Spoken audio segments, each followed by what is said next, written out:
Okay. Did who's discovery package? I don't know. Somebody I've locked up with. All right.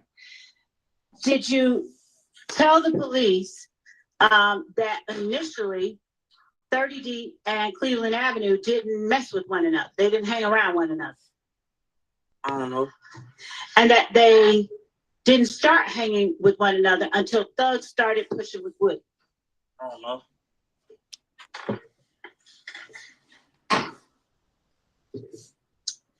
Did Thug's relationship with Woody kind of bring everybody together? Objection calls for speculation. Did Thug's relationship with Woody bring you in closer to Slime? I just told you I don't know no slime here. But you said you hung with him though, right? When I say that, Did you ever hang with him? I don't know what it is.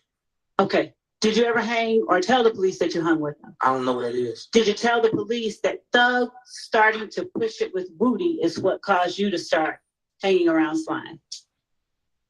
No. Okay.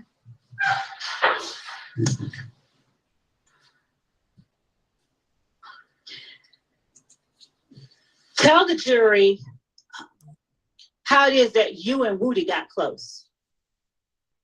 I don't know. Did you tell the police that the only reason you and Woody got close is because you hung with Monktoon and Monktoon was hanging with Thug? I don't know.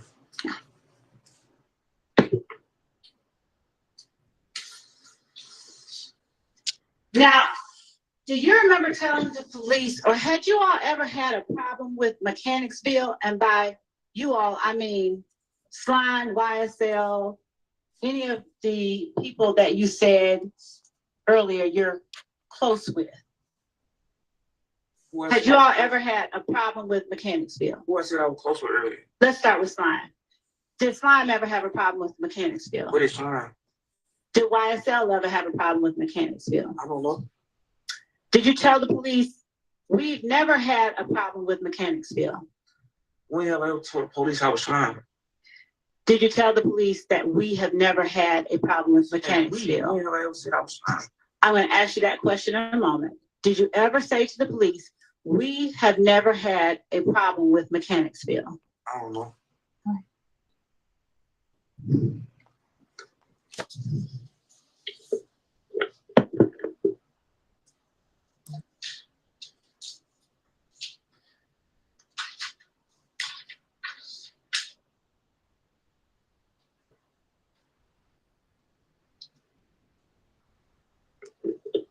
Your Honor, at this point, there is a line of questioning that deals with the matter that was raised by one of the defendants earlier. Mike Rogers got $1 million. Yeah, man, I'm gonna go over this Pdidy indictment in a minute, but I'm looking at this YSL trial, dude, and Lil D on the stand. I don't know what he doing. He just don't know nothing. I don't know what he talking about, but yeah, I'm gonna go to this little dog trial. Let me back up because I think you're talking about incidents that happen. Is that right? Okay. Let's back up. Do you know why does CMG have a problem with Dolph at all? You're not familiar with that? You familiar with Dolph ever turning down proposals to sign with artists from CMG? Yes. Was it important to Dolph that he did it himself? Yes, sir. Did he make public statements like that? Yes, sir. Did he make statements like that in his rap songs? Yes, sir. In his rap songs, did he call out CMG and those artists? Yes, sir. In his rap songs, in fact, did he call out Big Joe? Yes, sir. Did he say insulting things about Big Joe? Yes,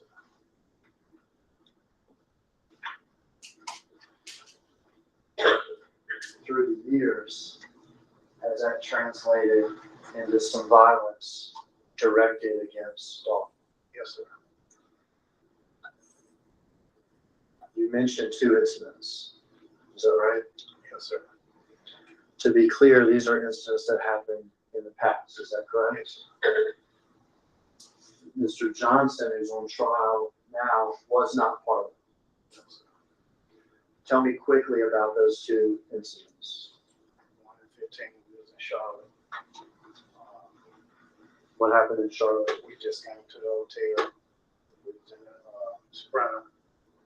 Sprinter vans? Sprinter van, yes, sir. We were sitting there for about 15, 20 minutes.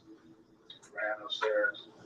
Once we got upstairs, got in the room, 2 more people ran up and said they just shot a box.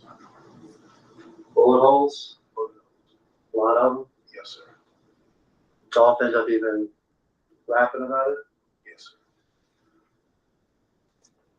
sir. An act of CMG violence. Yes, sir. What was the other incident? The other incident happened in California when we actually got shot Dolph got shot. in California. Perpetrators affiliated with CMG. Yes, sir. You can see where security would be stressful. Yes, sir. Protecting not just your client, but it sounds like your friend. Yes, sir.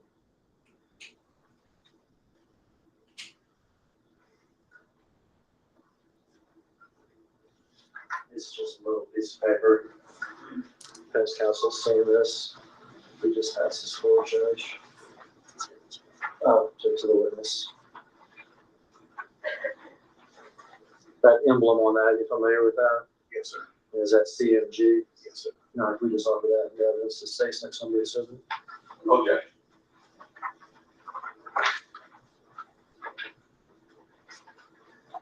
This is the letter CMG with cocaine music group under it. Looks like a pen. We'll mark this as exhibit 4.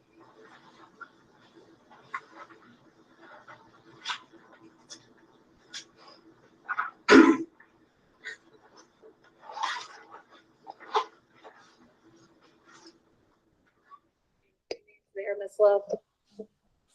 Judge, I am very well aware of the rules of evidence, and I fully understand what Mr. Sharp is arguing, and I know what we can and cannot do, and I will follow the court's previous instructions and the rules of evidence. Okay, so just so we're really clear, if there was something that you needed to lay a foundation for his knowledge of before he could testify about it, then you're going to have to establish he has a basis for knowing it before you ask him. Year as Moncton, probably an 08 or something like that. Listen, Lord, I'm ADHD, autistic. I don't remember. I just be talking. I don't remember. Did y'all do y'all research on me before y'all even tried to put me in interrogation or whatever it is? Okay, you said you're ADHD and autistic? Yes. Okay. Did you tell the police that the orange or burgundy car was the same year as Moncton car, probably an 08 or something like that? Objection 403. Sustained. Your Honor, I asked the basis, I don't know what the 403 basis is, so that I can take up the next question. It's a waste of time. No, it's not a waste of time. Move on to the next question, please. Do you know where Traydon stayed at? I don't know no trade down. Do you know where Tay stayed? I don't know no tape. Well, yes, I know tape. I don't know state. All right. Did you know where the people were the if gang members y'all were shooting at on Adele stay? I don't know who was shooting at. Okay. Do you remember telling the police that Traydon or Tay was the one that knew where the people who lived at Adele stayed at? No. Huh? No. All right. Now, had Tay had beef with the people on Adele before, specifically Philo and D? I don't know. You said earlier that you knew Philo. Is Philo Philip I knew Collins? him. I knew of that name for being in my skirt package. I never knew him. You didn't know him on April 28th? No. You didn't know him on August 5th? No. All right. By August 5th, I mean August 5th, 2015. No. All right. Did you tell the police that Philo was Philip Collins? Hell no, I ain't saying. I don't know his name. I ain't see that name until I got locked up and it was in my skirt package. Did you know a D or Darren Mills, who was Philip Collins' little brother? Never saw that name. until I saw my description. Did you tell the police that D was Philo's little brother? No, I don't know them people. I just told you that. Were you asked whether those people lived at 1428 Adele Avenue over there by Mosley Park? Objection 403. Judge, how is, if I may, Your Honor, I don't know how else the jury is going to know the witnesses' statements and be able to decide what's true and what's not without not asking specific questions. You're asking about the questions being asked. No, I'm asking, did he know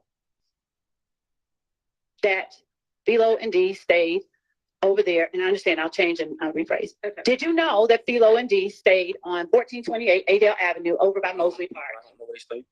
Say it again. I don't know them people. I don't know where they stay. All right. And Mr. Zachary, I'm going to need you to do me a favor. You see the court reporter to your left? She's typing down things.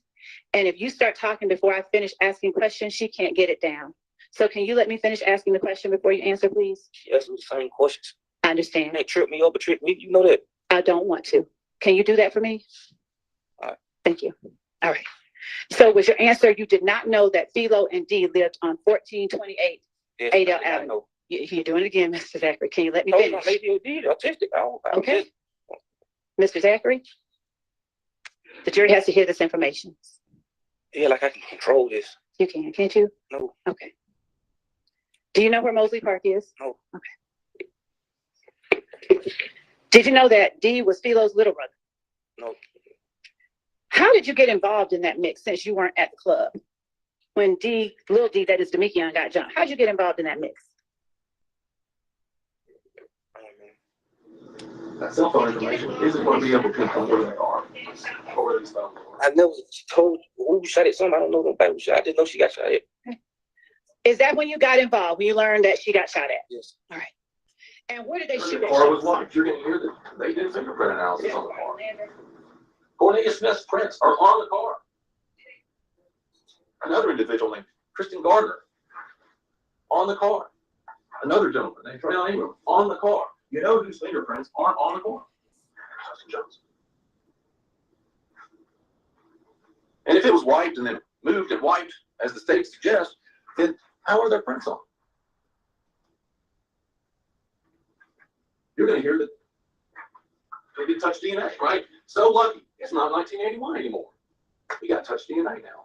Forensics has come a long way. I'm seeing you that went into this car. And it's several swabs for touch DNA. Don't have anything to say Justin Johnson's DNA. The car that they got, a dude got shot, according to Cornelia Smith. He got shot in the shoulder. No blood in the car. That we're going to hear any forensic analysis about. How is that? These are the things that you as jurors will have to pay particular attention to throughout this case.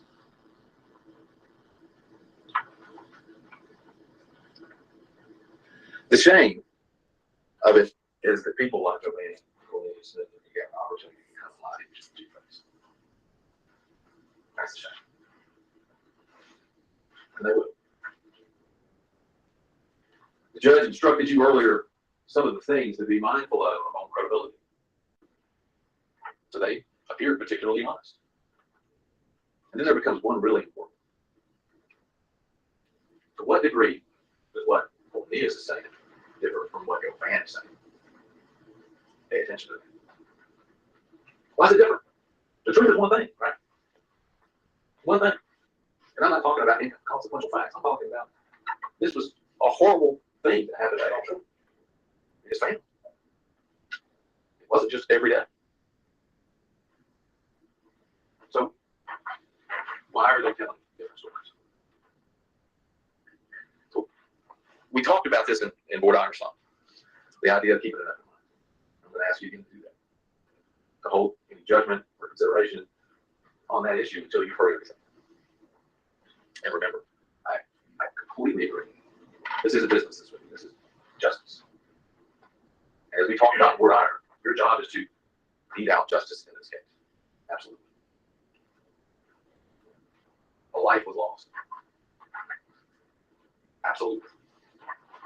But as we talked about in Board Iron, and you all agree, it's never justice if you convict the wrong person. So I appreciate all of your attention in deciding the fate of Mr. Johnson. He didn't kill that awful.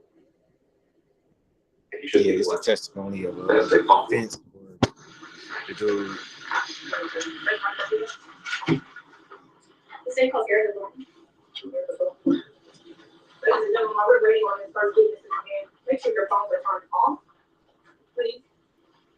Phones turned off.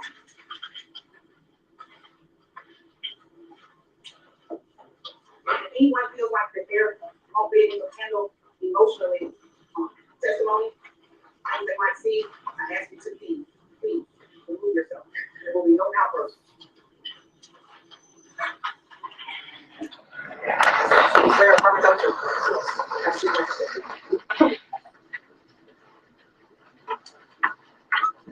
Good morning.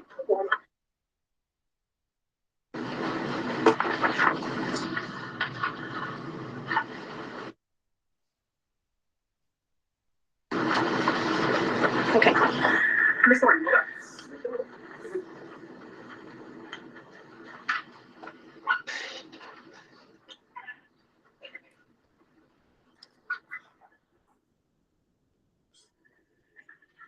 Yeah, I believe it's a young Dolph's mother or parent. Ladies and gentlemen, everything that's marked as exhibit will go back to you when you deliberate. So you'll have opportunities to examine all of this.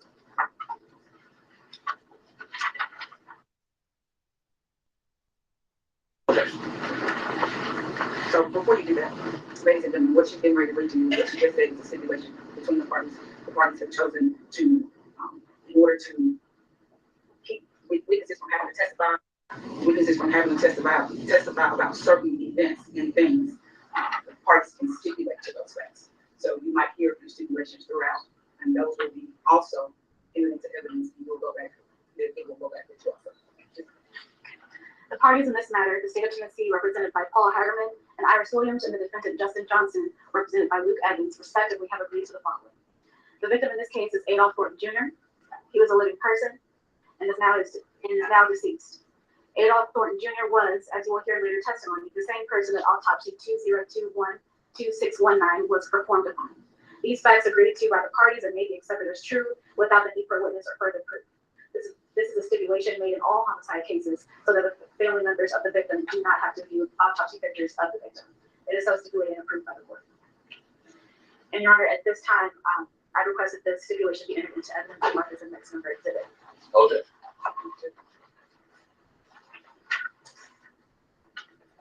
This is a stipulation of facts dealing with the brief on facts of the witness not having to testify as to a autopsy photo.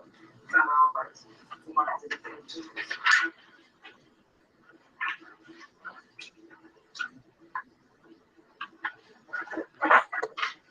Your Honor, at this time, I would pass the witness. No questions.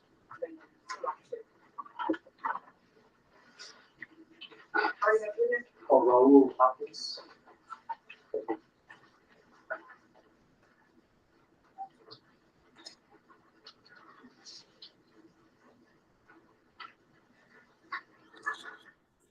Oh, that's Erica Thornton. That's the sister. It's the sister of young Dolph, not the parents, the sister.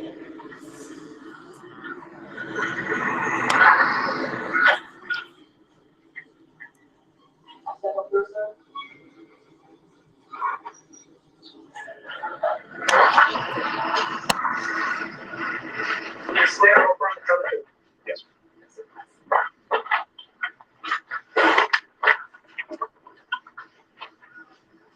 You can face me, you don't have to worry about that microphone, just sort of keep your voice up, okay? Tell us your name. Blue Hopkins, Can you spell first last name? BLUEHOPKINS. You go by Blue, is that right, or Mr. Blue or something? Yes, that's real names. Raul, R-A-U-L, Hopkins, H-O-P-K-I-N-S. How old are you? 60. Do you know Adolph Thornton Jr.? Yes, sir. How do you know? from the neighborhood, family, What neighborhood? Cascade. And tell the jury where Castalia is. It's South Memphis, it's north of Dunn. Is that where, and I'm going to call it Adolph Gordon Jr., what did you call him? Yeah, Young Dolph, or Dolph? no, yes, sir. Is that where Dolph grew up? Yes, sir. Were you Dolph's friend Friend, for his whole life? yes, You also involved in his business. yes. What was your involvement in his business? I was in security. And how many years have you been working in security? 7 years. Job probably quite a bit of travel, Yes, sir. a little bit of stress. Yes, sir. Tell me about Dolph's record label. What was the name of it? Paper Route Empire. And is that Dolph and other artists? Yes, Dolph helped promote those other artists? yes, And Dolph would perform sim concerts and things like this? yes, You were in charge of security for many of these things? yes, sir. For some years, it sounds like. Yes, sir.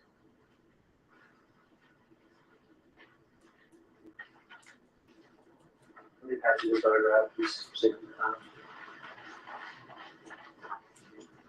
Tell me what that is underneath that little placard. That's the PRE chain. Okay. And PRE, that's Paper Route Empire, Yes, sir. his label. Yes, sir. And he says a chain looks like a necklace or something. Yes, sir. Is that Dolph's? Yes, sir. No, move down to evidence to say so. So move to. Okay. This is a picture of the chain, room for a chain, PRE, with the record number 64, looks like in a pot. So mark that as big number 3.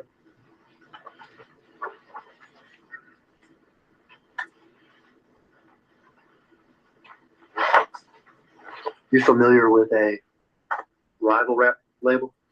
Yes, What was its name? sir. CMG. It's a cocaine music group. I think so, yes, sir. Does that label have artists and things like it under that umbrella? Yes, sir. You familiar with the name Jook or Big Jook? Yes, sir. And is that person, to your knowledge, affiliated with part of the leadership of CMG? Not yes, sir. You familiar with any sort of rivalry between CMG and Dolph? Yes, sir. You familiar with sort of the origins of that rivalry? Yes, sir. And what is that? Of us doing shows, we got the mouse brown shot up, a few other various things, a lot of shit going on. Okay, well, let me back up, because I think you're talking about incidents that happen, is that right? Yes. Okay, let's back up. Do you know, why does CMG have a problem with Dolph at all? You're not familiar with that? You familiar with Dolph ever turning down proposals to sign with artists from CMG? Yes. Was it important to Dolph that he did it himself? Yes, sir. Did he make public statements like that? Yes, sir. Did he make statements like that in his rap songs? Yes, sir. In his rap songs, did he call out CMG and those artists? Yes, sir. In his rap songs, in fact, did he call out Big Joe? Yes, sir. Did he say insulting things about Big Joe? Yes, sir.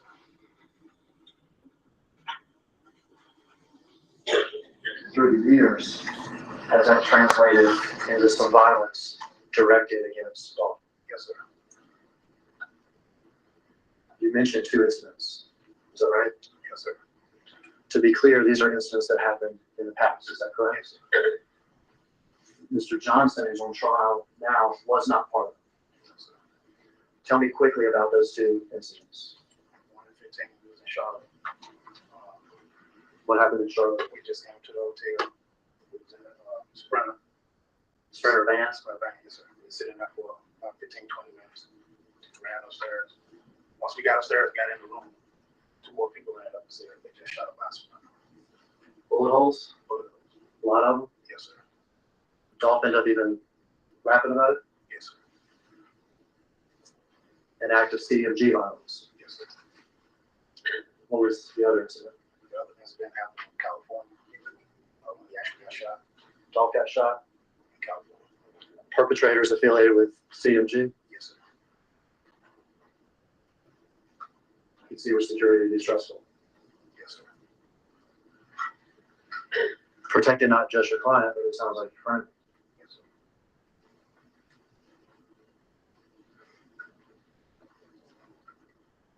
It's just a little piece of paper. Defense counsel saying this. He just has his full judge. Oh, to the witness. That emblem on that, you familiar with that? Yes, sir. Is that CMG? Yes, sir. No, if we just offer that, the evidence that states next on the exhibit. Okay.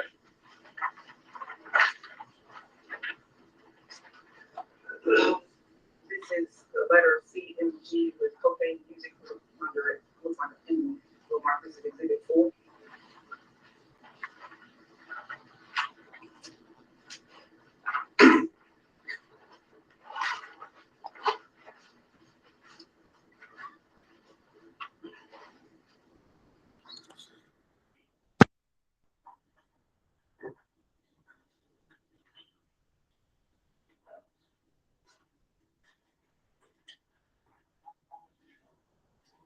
This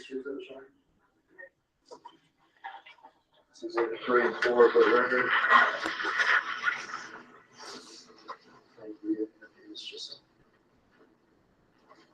I published the exhibits with the logo of PRE, Paper Empire, and CMG, Cocaine Music Group.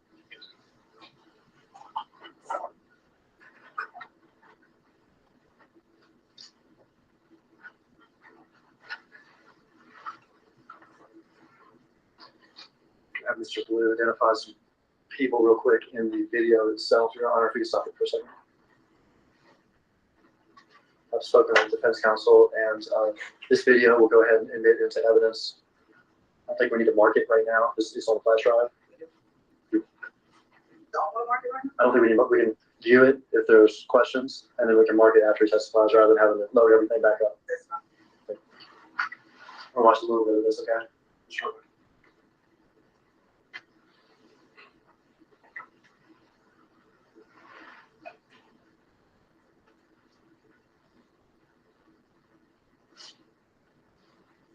All right, you can stop there. Are you familiar with this car? Yes, sir. Whose car is that? Young Dolph. It's one of those new Corvettes. Yes, sir. I see that it has a either paint job or wrap or something on it. Is that right? Yes, sir. Tell me about that. It's just, he rapped about his car. So it's like a white and blue sort of camouflage bag. It's more like white and green. Okay. And that is something he had several of his vehicles in. Yes, sir.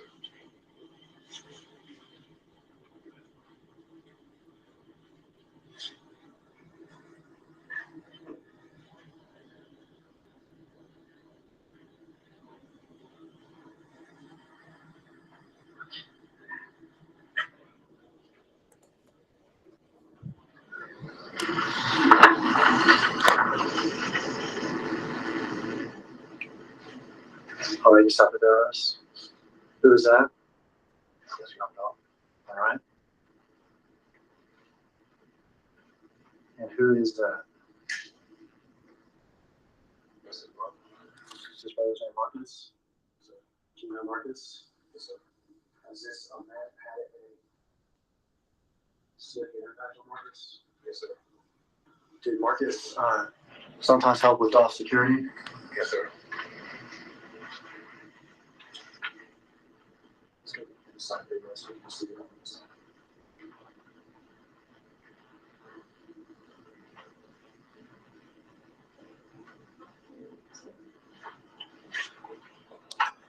Is that the car arriving? Yes, sir. Do you know where they were arriving from? No, sir, I don't.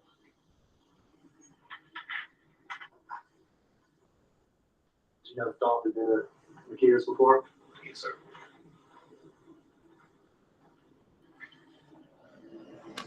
Had you ever been there with him? No, sir. Had you ever even tried the cookies there? No, sir. You ever talked to you about the cookies? Yes, sir.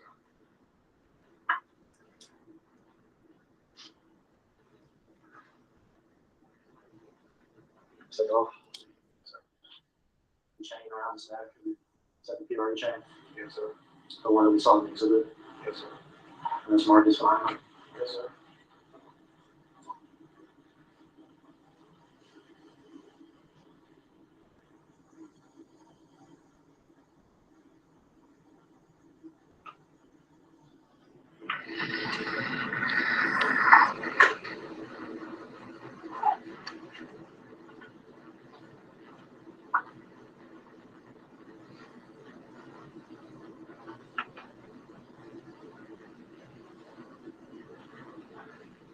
to have this quit. Yes, sir.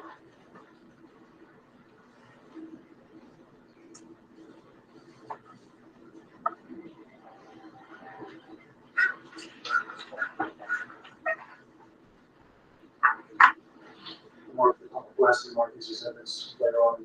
Any objections about the marking of the, Sorry, Judge. any objection to the marking of the? No objection. Question, Mr. Jordan? No question. Thank you, sir. You may.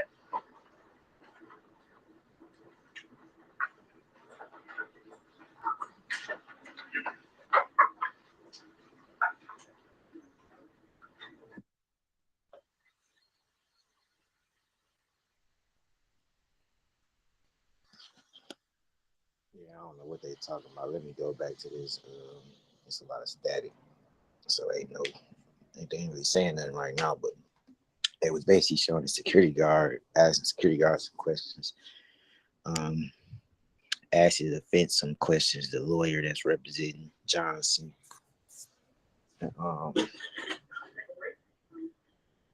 But yeah, they going into a break. So yeah, I'm gonna just go ahead and start playing this YSL. Just go back to playing. How did you get involved in that mix since you weren't at the club? When Lil D, that is Demekion, got jumped. How'd you get involved in that mix? I don't know. Did you get involved when they shot at Summer, when If Gang shot at Summer? I never told who shot at something. I don't know nobody who shot. I didn't know she got shot at. Is that when you got involved, when you learned that she got shot at? Yes. All right. And where did they shoot at Summer? Something. Is that the part on Landrum? Yes. Okay. Did they shoot at Summer now before all the shootings happened or after? Before. All right.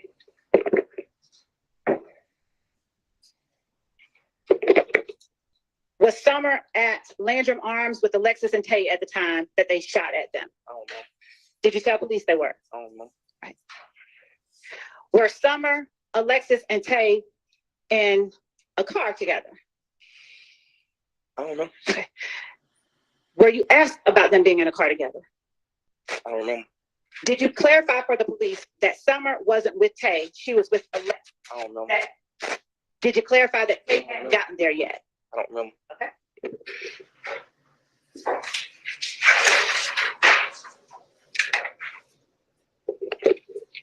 Do you know whether the people that shot at Summer were inside or inside of a car or inside of the apartment complex outside of the car when they shot at Summer? I don't know.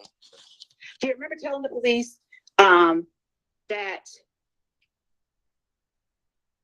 when Summer and them went into the apartment complex, that the people that were shooting at them started shooting from way down in Summer's parking lot? I don't remember. Did you call the police when you learned that they were shooting up Summer's apartment complex? I don't know the number to the police. Do you know 911? Mr. Zachary? Mr. Zachary? Huh? Do you know 911? Yes. Okay. Now, did someone else get shot that night? I don't know. Okay. Do you remember telling the police that someone else had gotten shot that night? I don't remember. Okay. That nigga don't remember shit. Do you remember telling the police it was right after Demekion got jumped? I don't know. And do you still not remember Everything whether or that he not the forgot. people So he that made shot statements. were the guys from If Gang? He made statements, but he recanted. He Sus- made statements in sustained. interrogation, but he recanted statements. Now I don't understand. Did you tell the police who it was that shot after Demekion got jumped? I don't know. Do you remember how you knew who it was that shot after Demekion got jumped? I don't know. Objection, Your Honor. Did you- Facts, not evidence. The next question I think is gonna, Sustained, but you can ask next all right. question. So you don't remember whether telling the police how you knew it was who Objection, shot? Your Honor, asked and answered, and it was just sustained the objection. You That can lay was- the foundation. That's what I'm attempting to do.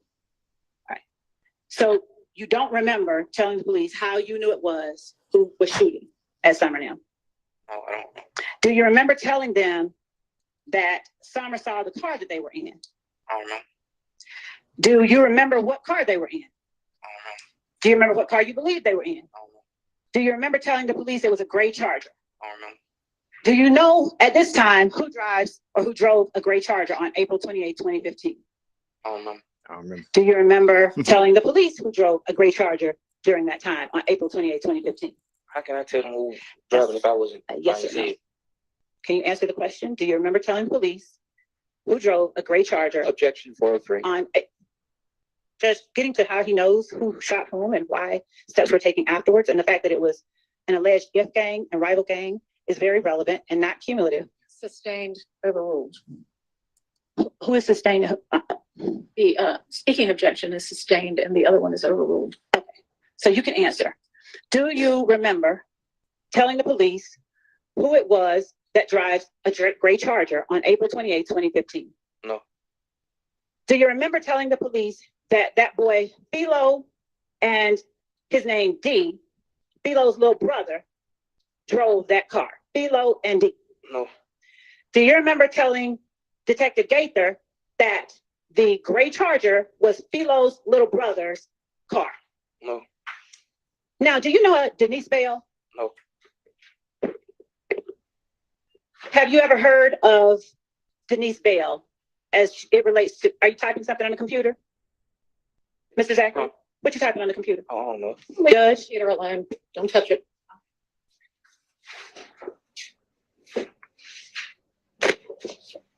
At the time, did you know that Philo and Dee lived at 14, whether Philo and Dee, whether their family lived at 1428 Adele Drive? I just told you, I don't know, folks. I don't know what they say. So is that a no? No. Did you believe Philo and Dee were shooting at Summer and Tay and Alexis? No.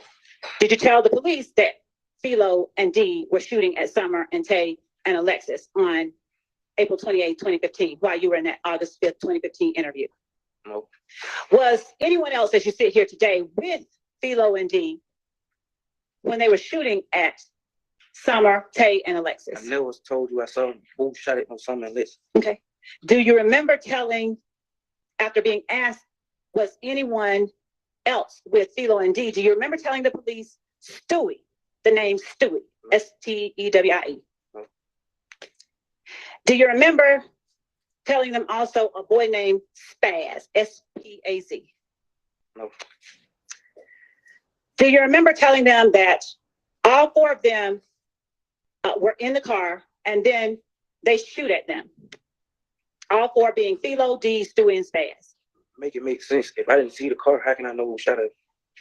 Help me make it make sense. Do you remember telling the police that? I'm telling you, if you common sense, you'll see. If I didn't see the so shoot, how can I say some name? That's just a lie. I don't remember. Okay, we'll get to that. So that's a no, you don't remember telling the police that, right? Mr. Zachary? Yeah.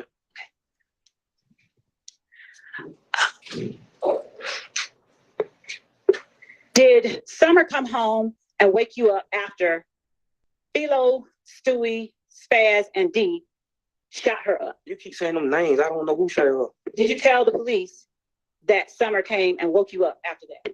I don't know.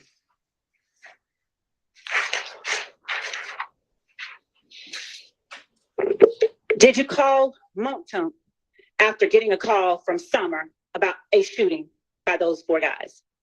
You just said she came home. I'm asking you a different question. I didn't say anything. I'm asking. Did you call Moncton I don't remember. after getting a call about the shooting? I don't remember. Did you tell the police that you called Moncton? I don't remember. Did Moncton want you to ride with him to the Adele Drive location? I don't remember. Did you tell the police that Moncton didn't want you to ride with them? They wanted you to ride, but didn't want you to ride. I don't remember. Do you remember where you were seated in the car that you were in with Moncton? I don't remember. Do you remember telling the police that you were seated in the back seat after they asked you where you were seated? Do you remember telling the police you didn't have anything to do with the shooting? I don't know. Or didn't have to do anything at the shooting? I don't know.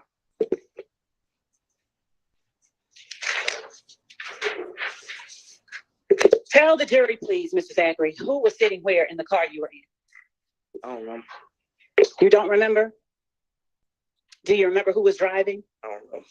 Do you remember anything about, since you remembered it earlier, do you remember anything about the people, positions in the car that you said you were in the night Adele Avenue got shot up? I don't know. Okay. Do you remember telling the police that Shannon's in the front? I don't know. Do you remember telling the police that Dee's on one side? Right? Do you remember pointing out to the police during that interview where Moontoon was driving? Do you remember telling the police that specifically Shannon was a front seat passenger? Huh? I didn't say the front seat. Do you remember telling the police that Shannon was a front seat passenger? I don't remember. Do you remember telling the police that you were sitting behind Shannon? Who got charged with it? Why are you asking that? Good. It don't make sense. He was there. How come he didn't get charged with it? Mr. Zachary, will you please answer the questions that I'm asking? Do you remember telling the police that Shannon was the front seat passenger? Oh man, he No. crazy. Do you remember telling the police that you were sitting behind Shannon? No. Do you remember telling the police that Demikion was sitting behind Moontoon? No. Hypothetically, if you did tell the police that Moontoon was driving, how are you keeping Moontoon out of it? Yes, Your Honor, what was the question? He said today that he was trying to keep Moontoon out of it. Sustained. Okay. How does telling the police that Moontoon was driving keep Moontoon out of the shooting? I don't know. You don't remember? You got another one here? Nope. Do you not remember? I don't know. Okay.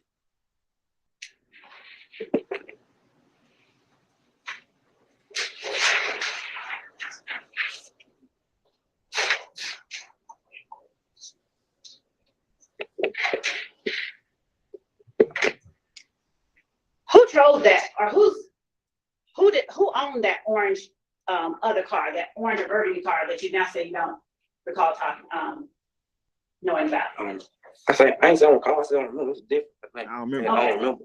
I don't remember. Okay, you said you don't know. I said I So don't remember. I don't remember. do you remember telling the police that that boy Traydon owns that car? I don't remember. I don't remember. I don't recall. Do you know what gang Traydon belongs to? I don't know. Do you remember telling the police Oh, that he's supposed to be a blood, but like a regular gang, but you don't know exactly which blood, but they're supposed to be blood? I don't know. Okay. Were Moontoon, Shannon, and Dee in the car all together when they came and picked you up? Shannon was never in the car. I never saw Shannon at night. Did you tell the police that Moontoon, when Moontoon came and picked you up, Moontoon, Shannon, and Dee were in the car? I don't remember. But I know Shannon wasn't with him. And after the people came and picked you up, where did you all go first? My cousin's house. Which one? On Landrum? Yes. Now, when did you all at some point go to Perry Homes? I don't know. Did you go to Perry Homes last? I don't know. Did you tell the police that you went to Perry Homes? I don't know. Did you describe to the police going to the house on MLK? I don't remember.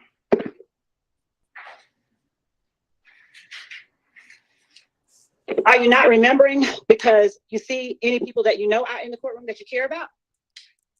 Yeah. I just told you I can't see. I understand, but you know who I was in this case, don't you? No. You haven't seen it? Haven't seen what? Anything about this case? Objection asked and answered. Sustained. So are you concerned about being labeled a snitch? I made it through prison, man, label that. I ain't scared of that. And I ain't never PC, never got took none of that. What is PC? Take the cousin, I ain't never got, nigga ain't never laid no hand on me nowhere. I'm in prison. Okay. All different types of states, you know that. Oh my Okay. God. So What's wrong with Doggy Bone, man? who got out of the car and who stayed in the car? I shot, I did everything. I think I asked you this, but have you ever worn dreads around April 2015? I don't know. Do you remember telling the police Shannon and Dee and Tate got out the car and Moontoon stayed in? Shannon was never with us. All right, listen to the question she's asking and answer that question. And then you can explain if you need to. Do you remember telling the police that Shannon and Dee and Tay got out of the car, and it's T-A-Y. No, Shannon was never with us. I'm sorry. No, Shannon was never with us. I understand that's your testimony today. I'm asking you if you remember telling the police that Shannon and Dee and Tay, and by Dee I mean Demikion, and Tay got out of the car and Mooktoon stayed in. Do you remember telling the police that? No. Do you remember telling the police that Shannon and Dee got out of the car and went and shot up the house? I shot up the house. I understand. Do you remember telling the police that Shannon and Dee got out of the car and shot up the house? I shot up the house. All right, listen to the question and answer the question she's asking. Do you remember telling the police that Shannon and Dee got out of the car and shot up the house? No, I don't remember. I shot up the house. That's all I remember. Since you now say that Shannon wasn't there, do you recall what kind of gun you told police Shannon had? No. When he shot up the house? He had no gun. He went down. Do you recall telling the police that Shannon had a Draco 7.62? I'm the only one with a Draco. Say the winner? I was the only one with that gun. Okay. That gun was in my name. I can't somebody else have my gun. Okay. So did you lie on Shannon? Yeah, I told you that other day. Okay. I lied on everybody. So you told the police that Shannon had a Draco 7.62? I don't remember. But I know that was my gun. So.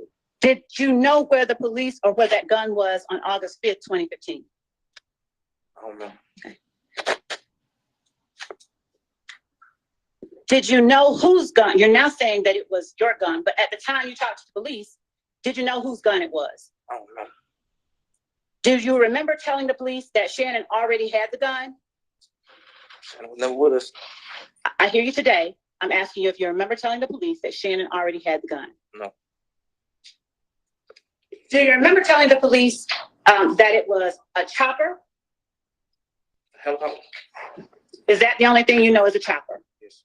You don't know about an AK-47 being called a chopper? I think they call them machine guns. Okay. So if you hear yourself on a video calling it a chopper, would that help you remember? They won't help me remember. They're going to know that I lied. Oh, okay. So do you remember telling the police that that chopper was brown? My gun. How can I said guns that I know was on the scene that I used? How many guns can you shoot at one time? You personally? 2, 3, 2. At one time? 2. How do you hold a chopper?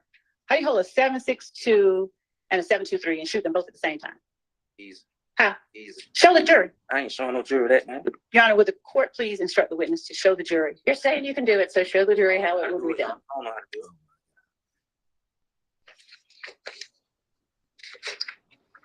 Do you recall telling the police that Tay had a 7.62?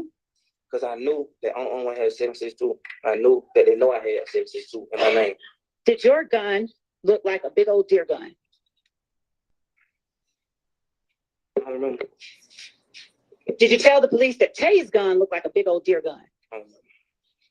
What kind of gun did Demikion have? I don't remember. Do you remember what you told the police about the gun Demikion I don't had? remember. Why don't you remember? I don't remember. Now, you were trying to protect Mooktoon, but did you tell the police that Demikion had Mooktoon's gun? I don't know. How would telling the police that Demikion had Mooktoon's gun protect Mooktoon? I don't know. Was the gun Demikion had the same gun that you got caught with in May? I don't remember.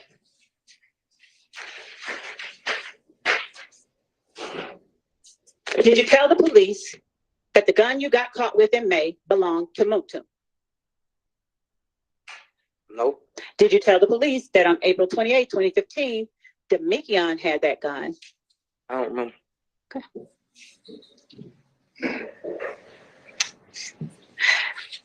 How many guns had you bought by that time, by August 5th, 2015, from any kind of pawn shop? I don't remember.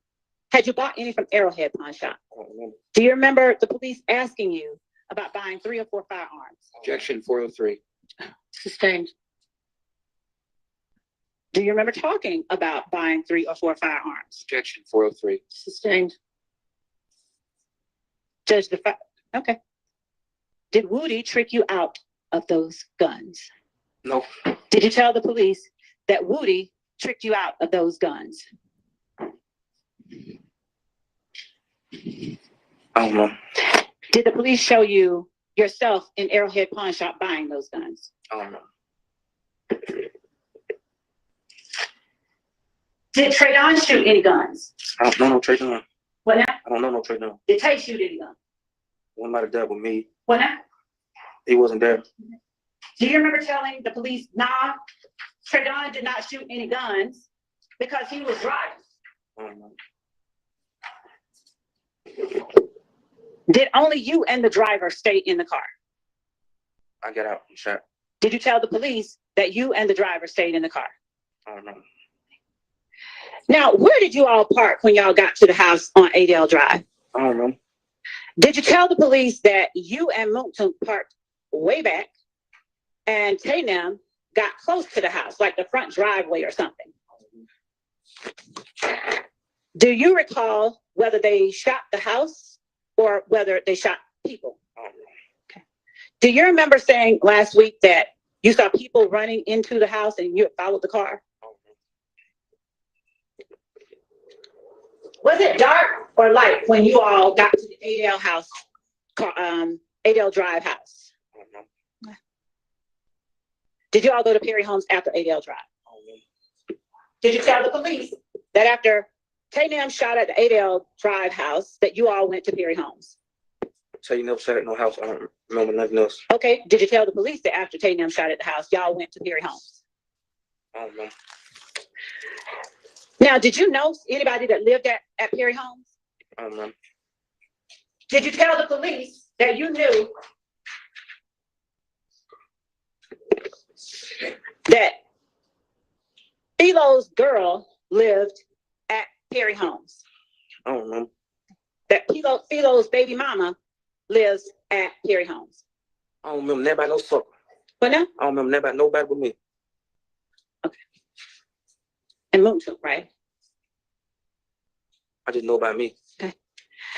Did Tay know Philo D and Philo's child's mother from the west side? I can't tell you what nobody else know. Did you tell police they knew them from the west side? I can't tell them what nobody know. Did you tell them that Tay, Philo, and D that they had hung together?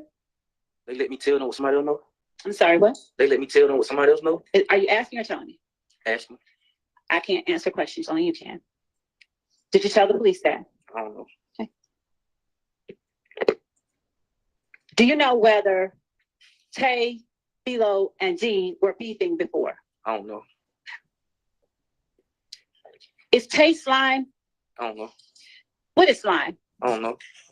Did you know on August 5th, 2015? I don't know. Was Shannon 30 deep? I don't know. Was Mickey on 30 deep? I don't know. Did you tell the police anything about 30 deep? I don't know. Did you tell the police that Tay was from Capitol Homes and you and Moonton grew up in Capitol Homes and that's how you all got together? I don't know. And that's how Tay was rolling with you, Shannon, and Moonton? Objection 403. Overruled. Did you? I don't know.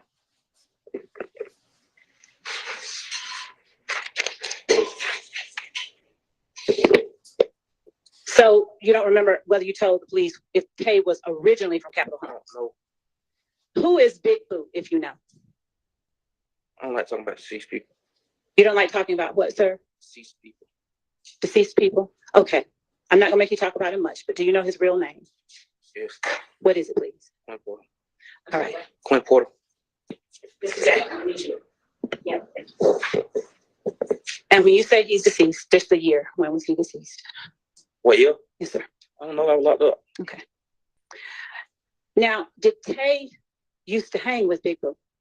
I don't know. Did you tell the police, Gaither and Dennis, on August 5th, 2015, that that's how you met Tay because Tay, all of you all used to hang with Boo?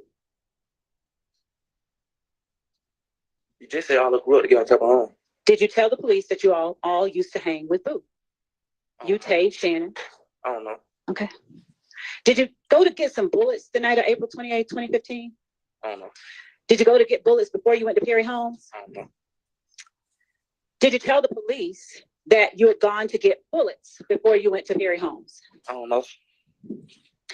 Did you tell the police that you went to get bullets from someone that D knew on Cleveland, like at a trap spot? Objection 403. Sustained. He was in there. He was in there running him off in that interrogation. Do you remember talking to police about what you did the night of April 28, 2015 regarding ammunition? Objection has been answered. You sustained this objection about what they did and where they got the bullets from. So Sustained. okay. That was funny to you. You chuckled. That was funny to you. You chuckled. I ain't sure. Okay. Now, what is a trap spot? That's a restaurant. You're saying a trap spot is a restaurant? I don't know. Okay. Hey. Did you all get bullets for the 7.62? I don't know.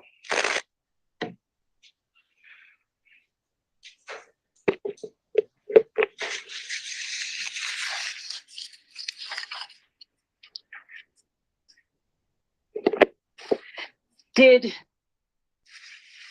you have Muktum's gun the day you got caught at the BP because he needed your smaller gun to go over to a girl's house? Did you tell the police that Muktum needed your smaller gun to go over to a girl's house? When I told him that some years later after I beat the case? On August 5th, 2015, did you tell them that? I don't know. Did you tell them that it was a small little gun? Who got caught with the gun? Did you tell the police that it was a 40 Smith & Wesson That's in my name, yes. that was your gun that Muktum borrowed to go over to a girl's house? I don't know.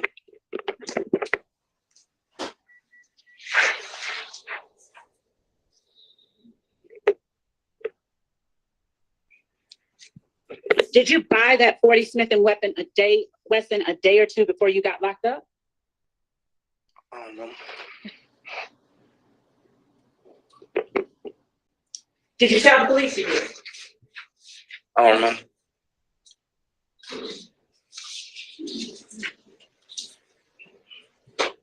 When you all got to Perry Homes, who was it that got out and shot at that time?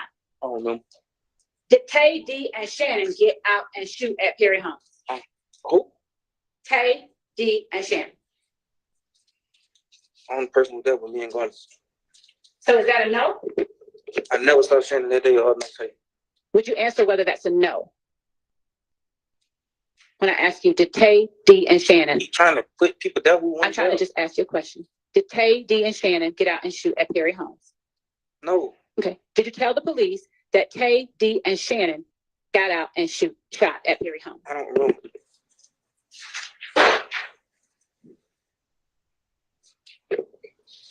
Do you remember how many guns you all had in total? 100. All right. Did anybody else join you all other than the ones that either you talked about today or that you told the police were with you? Huh? I don't understand that question. Did a person named Lee ever join you all? No. Did you tell the police that a person named Lee joined you all? No. Did you tell the police that a person named Lee got out and shot with a handgun? I don't even know no damn Lee.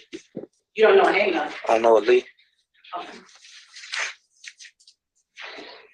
And do you remember telling the police that Lee was in the car with Tay and them because that was Tay's friend? I don't know. Keep putting people there.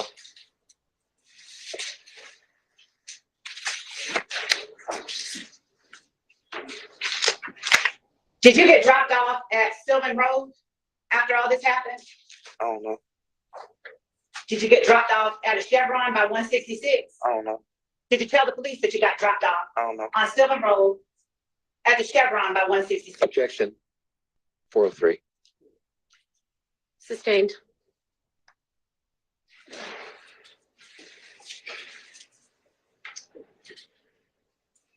Do you remember who dropped you off?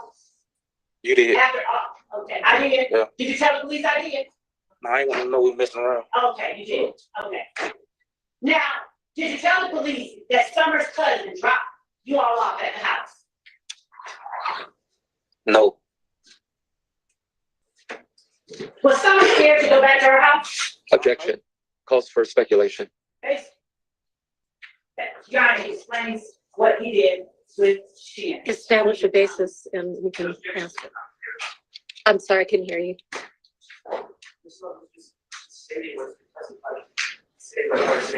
Yeah, I would object to Mr. Well, you're the one that just did it. Stop talking back and forth to each other. You need to turn on your mic. Go ahead and ask the question if you can establish a foundation.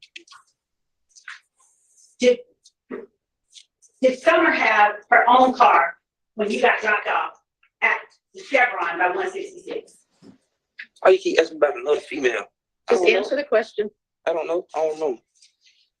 Did Summer let her cousin keep her car? I don't know. Did Summer indicate that she was letting her cousin keep her car because she was scared to go back to the house? Objection calls for hearsay.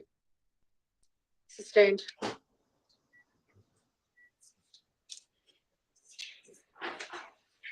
Did you tell the police that Shannon and other people in the car with you were slime?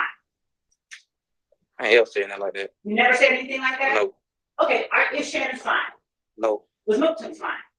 I don't know. Why do you know Shannon wasn't, but you don't know Mooktoon was?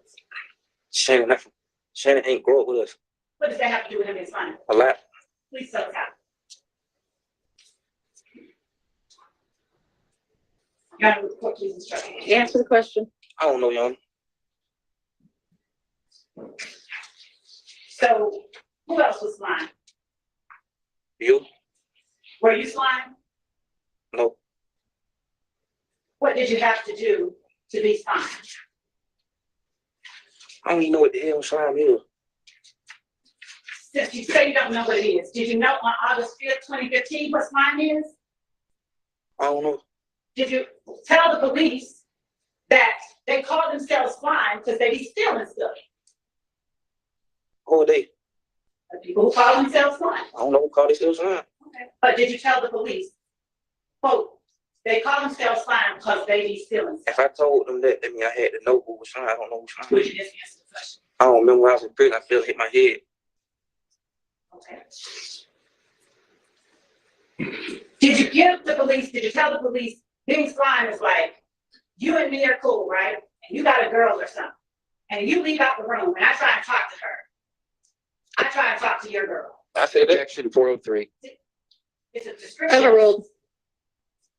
Did you describe that for the police? I don't know.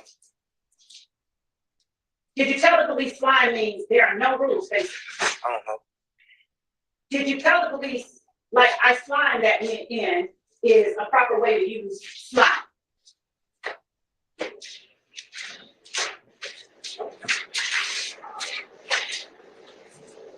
Answer the question.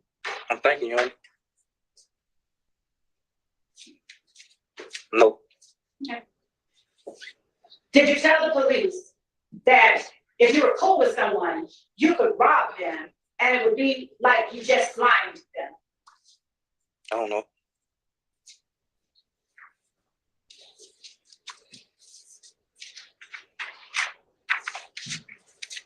Does slime also mean that there's no loyalty? I don't know.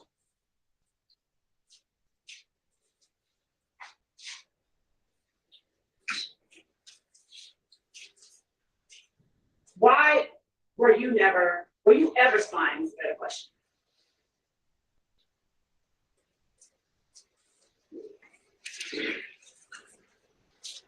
I don't know what no slime is. So then you should know whether or not you were ever slime. No, I wasn't. And why were you never slime?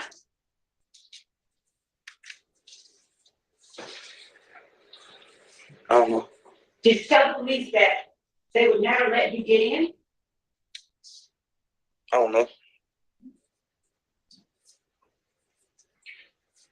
Did you tell the police that it was also because your brother and Mooktoon didn't really want you hanging around them like that?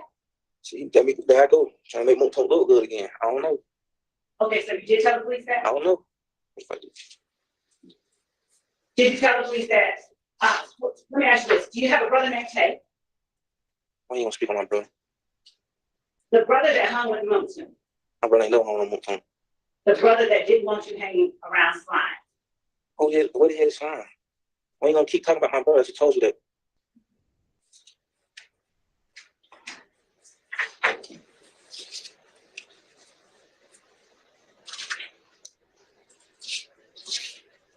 Did Milton and your brother not want you hanging around Demekion and moving them? We're not gonna keep talking about my brother-in-law. Okay, did Let's say Milton this not, back. We're not gonna keep talking about my brother. did Milton not want you hanging around Demekion and moving them? That's just something I probably told him to make Milton look good again. So is that yes or no? I don't know. That's straight. Is that yes or no? Did Milton want you or not want you to hang around Demekion and Woody now? I don't know. Did you tell the police that Milton was flying? I don't know.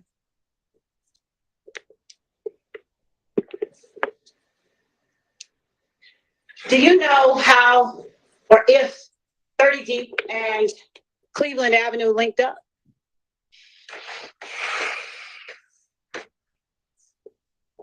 Do you need No. a break or anything? No. Okay. So do you know, or did you tell, first of all, do you know whether or not 30 Deep and Cleveland Avenue ever linked up? No. Did you tell the police that you did? Oh, that was something I read in a newspaper article. What newspaper article? I don't remember that something years ago. Did you, years ago, before August? I read in my discovery package too. Okay. Did, whose discovery package? I don't know, somebody I locked up with. All right.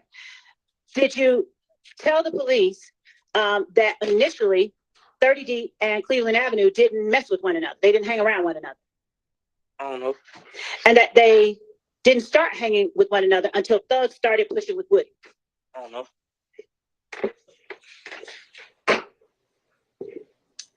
Did Thug's relationship with Woody kind of bring everybody together? Objection calls for speculation. Did Thug's relationship with Woody bring you in closer to Slime? I was told I don't know slime there.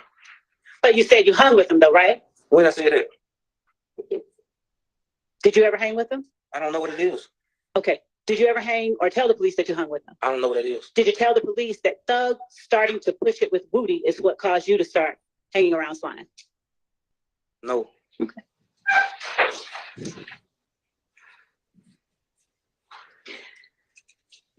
Tell the jury how it is that you and Woody got close. I don't know. Did you tell the police that the only reason you and Woody got close is because you hung with Mooktoon and Mooktoon was hanging with Thug? I don't know.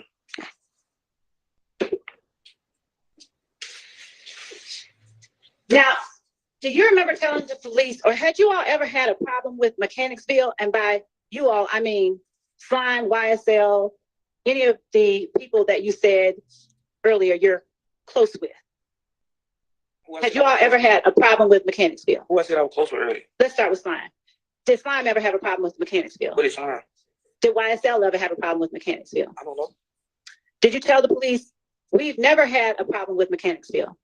When have I ever told the police I was slime? Did you tell the police that we have never had a problem with Mechanicsville? When have I ever said I was slime? I'm going to ask you that question in a moment. Did you ever say to the police, we have never had a problem with Mechanicsville? I don't know.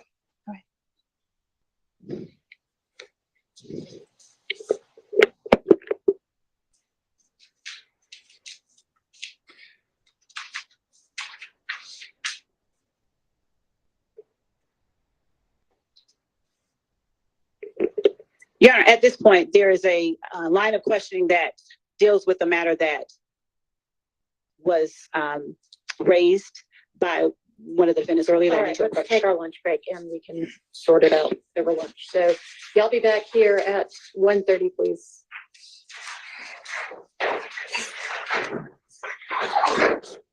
Mr. Zachary, you can step back and be back at 1:30 also. Thanks. Hey, y'all, they keep taking my phone, man. They keep taking my phone. We'll discuss that in just a second, okay? You can hang on, just so we can discuss it.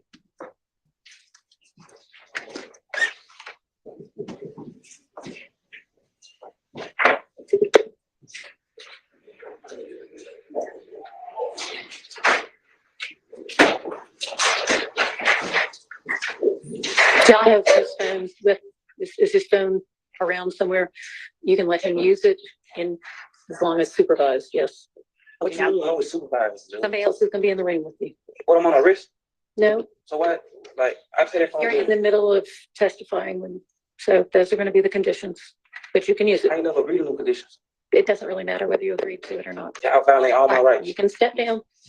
And you're welcome to use your phone in the presence of the investigator right now. After you finish testifying, you'll have it back without any other conditions. All right, yes, ma'am, Ms. Love. Your Honor, actually, Mr. Atkins just pointed out that the court had made a ruling on Okay. this portion, so my apologies for stopping. All right, no problem. No, we needed to eat lunch anyway. Well, can I ask Yes. what we're talking about? Because there are some issues in Mr. Zachary's prior statements, Unresolved ones? unresolved, that Your Honor said that the state was going to have to lay a Oh, foundation yeah. through Mr. Zachary. I'm not talking about prior inconsistent statements. I'm talking about Right, subject things. matters. Yeah. Well, I mean, yes, if I said that, then yes, This wasn't one foundation of them, needs to be but laid. yeah, this wasn't one of them, and I have in front of me those. Huh? That wasn't one of them. So everybody's all good then?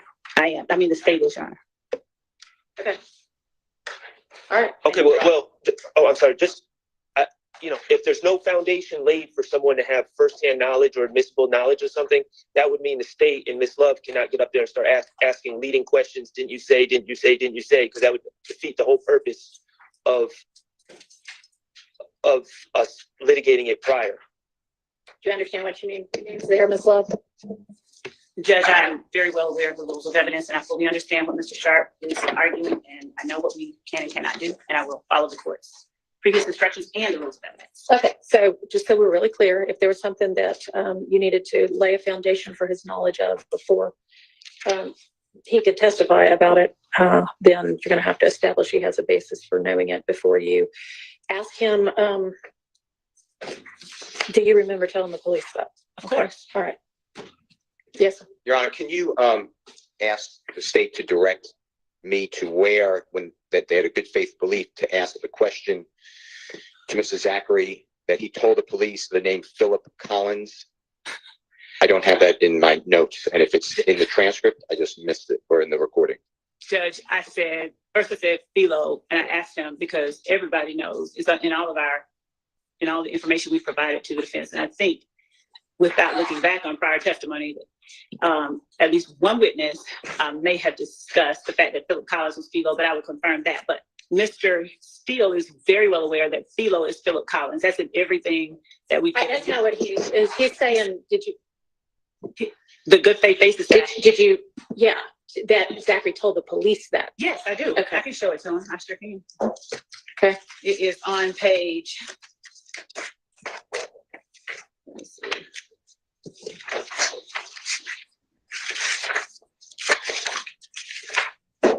And I know that he may have probably just overlooked it. So it is on page.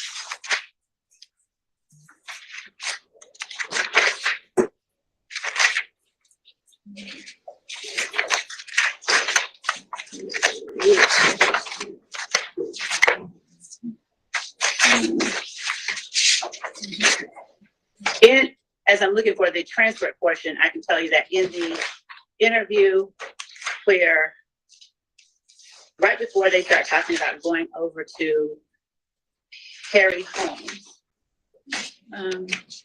the police asked Mr. Zachary, here it is, who drives the gray Charger? Backing up to somebody got shot that night. Mr. Zachary was asked by Gaither, do you remember what time they shot at him? She asked whether it was right after Demekion got jumped. And Gaither asked, how do you know it was these people? We're talking about the guys from Fifth Gang, right? Mr. Zachary says, yeah, because she's seen what car they were in. Gaither asked, which car were they in? Mr. Zachary says, a gray Charger. Gaither asked, and these are some of the questions that they said, 403, irrelevant and all that was sustained. Gaither asked, who drives a gray Charger? And Mr. Zachary said, that boy, Philo, and his name D, he drove Philo's little brother. He drove, D is Philo's little brother. He drove that car. And then Gaither says, Philo and D. And Gaither says, so Philo and D, they shoot at them. And Zachary says, yes. And that's when she asked him, Okay, so is there a last name Collins in there anywhere? I think that's what he's asking. So, Your Honor, what I said is something about Philo or Philip Collins. Philip Collins is Philo. Okay, that's not in the conversation you had with the police. That's just you asking him, is it Philip Collins?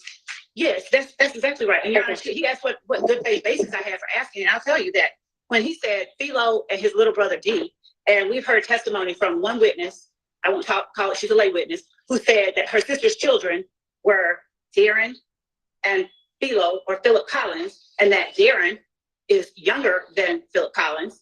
They objected when I asked about the age. The court sustained that, but we will also hear testimony. I believe we've heard. Okay, so the question was, I think, or the objection or the request for clarification was where you have a good faith basis for asking if, or suggesting that he told the police Philip Collins. That's not what he said. He said, do the state have a good faith basis for asking if he knew Philip Collins? Okay, so they have a good faith basis for asking if he knew, and apparently it's not in the transcript that he ever used the last name. Well, I'll find the exact quote over lunch, but this is why I'm objecting to the prosecutor suggesting things. Well, she can ask, was it Philip Collins? And he can say, I don't know, because I don't know Philo anyway. I'll get Or the whatever exact he's quote going to say. because I don't believe that's how it's framed, but I'll get the exact quote. Okay, well, I don't think it's particularly material whether he used the last name or not in talking to the police, because he's essentially saying at this point, I don't remember anything, I don't know anything, I don't know these people. You know, and I find it material that a lawyer would say, looking at a transcript, and say to a witness. All right, just go back and look then at what it was that she said, and there's no point us talking about it if we don't know exactly what it is. Okay, anything else before lunch? On behalf of Mr. Witness. Yes, just because we're talking about what the lawyer did and not the evidence is. I want to say that I didn't just look at a transcript. I listened to the interview a lot. Okay. All right, thank you. We'll see everybody back at 1:30.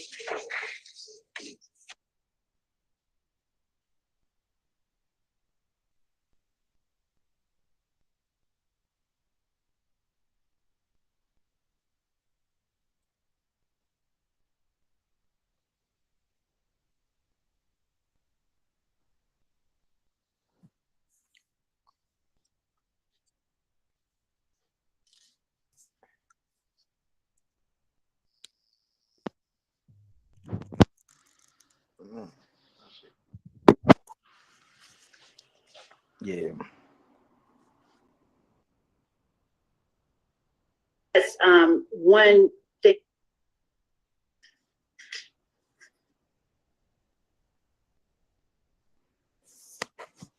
It's that YSL trial. They interviewing somebody. I think Lil D Zachary or something. I don't know his name exactly.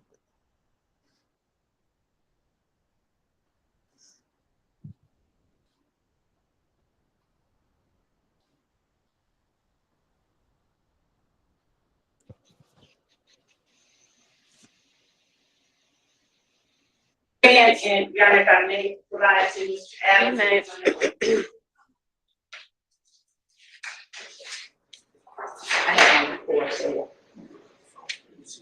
All right.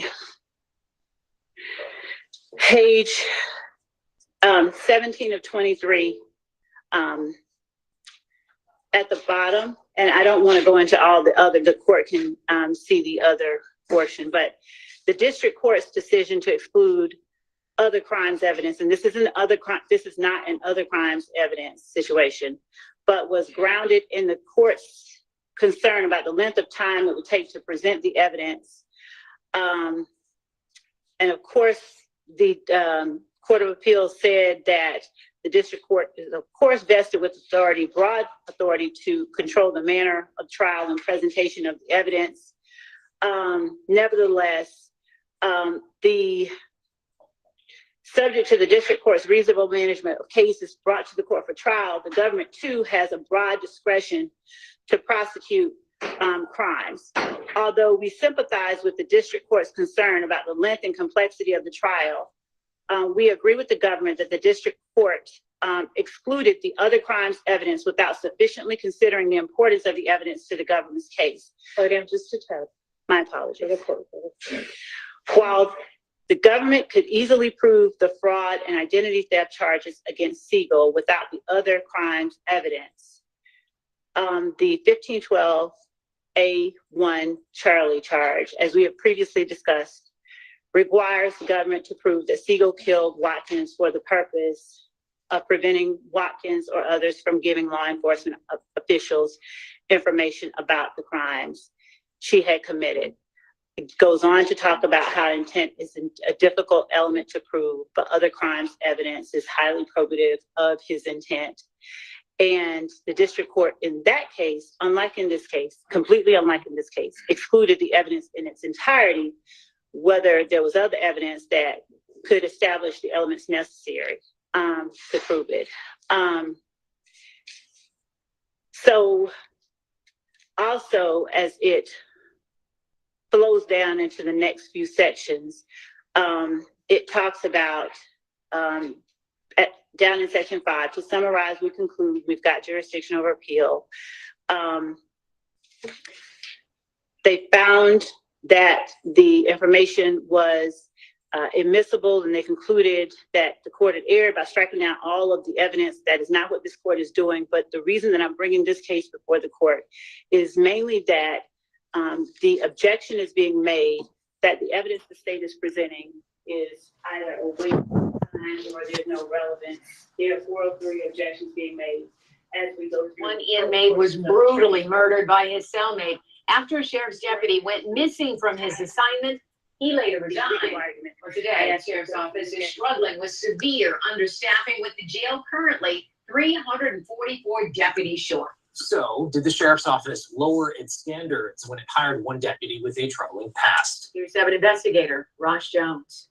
Some people are meant to be the police, but some people are meant to call the police. He's someone who's meant to call the police. This is a story about a sheriff's deputy who's not allowed to be a police officer. This man is not qualified to be public safety at all, period.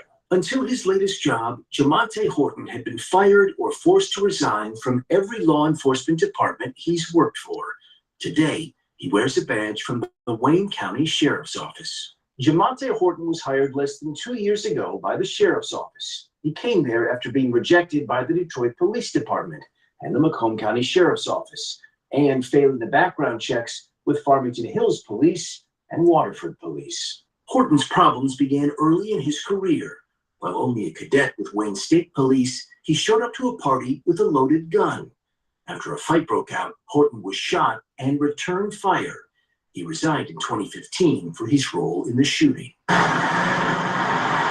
His next stop, Ypsilanti Police, where Horton was written up for missing shifts, found sleeping in his patrol vehicle, and caught playing a homemade pornographic video featuring himself to his fellow officers while on duty. He was also written up for putting those officers at risk, leaving a sergeant alone during a traffic stop and missing a knife during a search of a domestic violence suspect.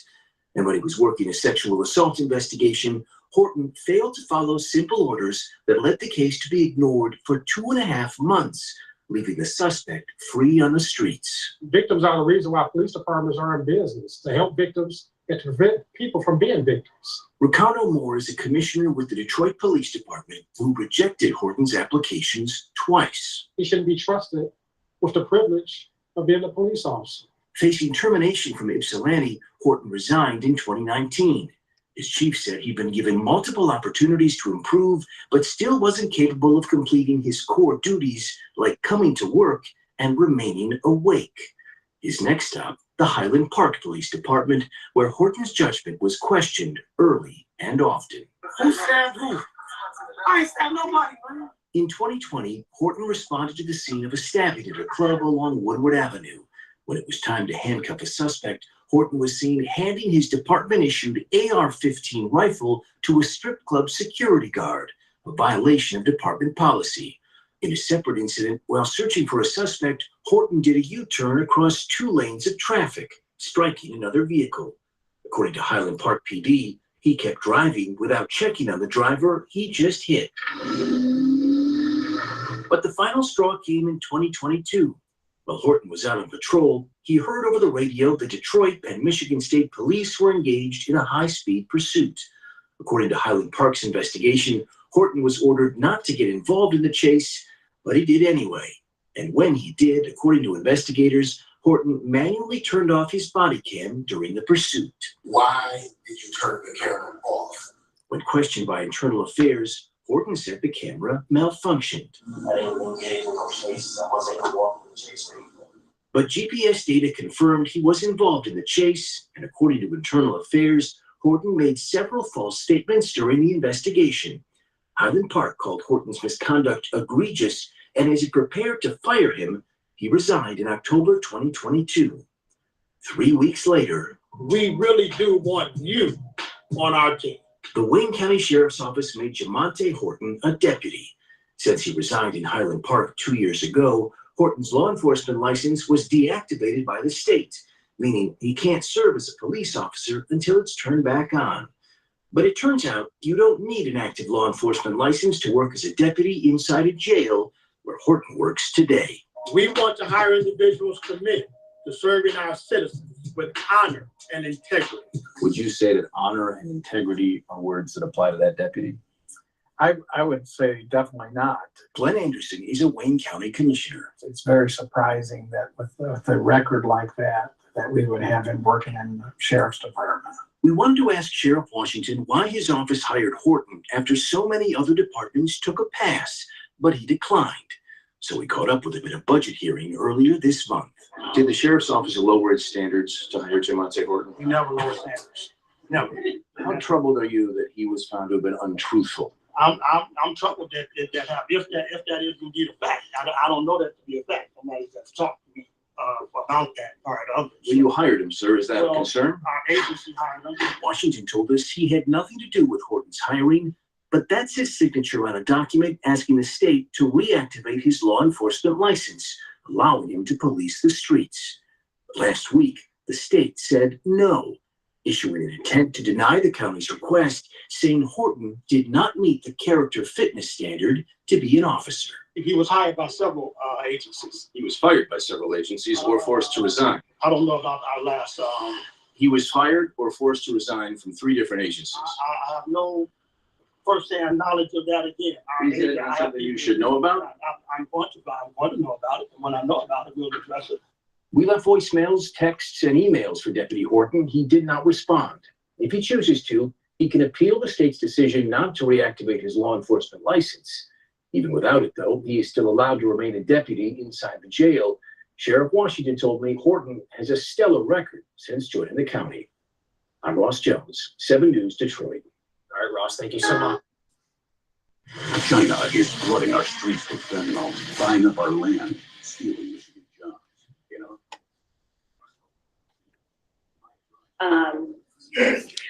We also found the point where my colleague across the aisle said that if we call. What exactly was said? If you want to play it out loud.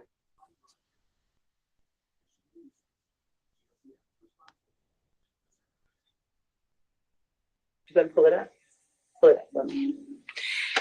If we call Detective Gaither to the stand to play this, I will object. That's part of it. That's all that's written here. But I'm going to listen to all of it, where he says, if we are having him come here and say, I don't recall to everything, which we didn't expect him to do, Mr. Zachary, that is, that he would object to us. Okay, that doesn't mean it would be sustained. I thought you were talking about the part that that Mr. Steele had raised about the Phillips last name. Did anybody find that and see exactly what that question was? Oh, yeah, additional victims that will impact, because different. And at the appropriate time. Even though Mr. Combs came to New York, authorized his lawyers to tell the government of his location and offered to self-surrender, the government effected an arrest last evening. This, we know, is the government's right. However, that he traveled to New York to self-surrender is also something the court should consider. So what is this bail package that the defense outlines? Well, here are some of the main points. 1, a $50 million bond co-signed by Combs, his mother, his sister, the mother of his eldest daughter, and his 3 adult sons. That $50 million would be secured by the equity in Combs' Miami home. The appraised value of that home on Star Island is $48 million. So in other words, this is what he's saying. You can secure this. You can know that I'm not going to flee the country. I'm not going to break the bail conditions. I'm putting this home up. The defense says that Combs paid off the remaining mortgage, $18 million, so he could use it to secure a bond. The equity in his mother's home in Miami could also be used as collateral. And the letter goes on to say that Combs' travel would be restricted to the Southern District of Florida and the Southern District of New York, Combs apparently surrendered his passport to his attorneys right after the raids on his home, and several of his family members, including his children, have surrendered their passports too. Right now.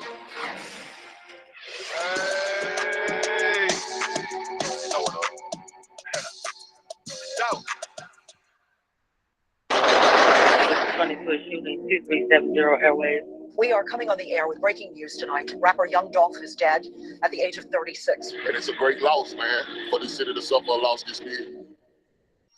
Justin Johnson and Cornelius Smith are the alleged two shooters. We wouldn't be here without strong evidence against them. It's a major case. It's a big deal. We're going to be ready for trial. They're going to be with us.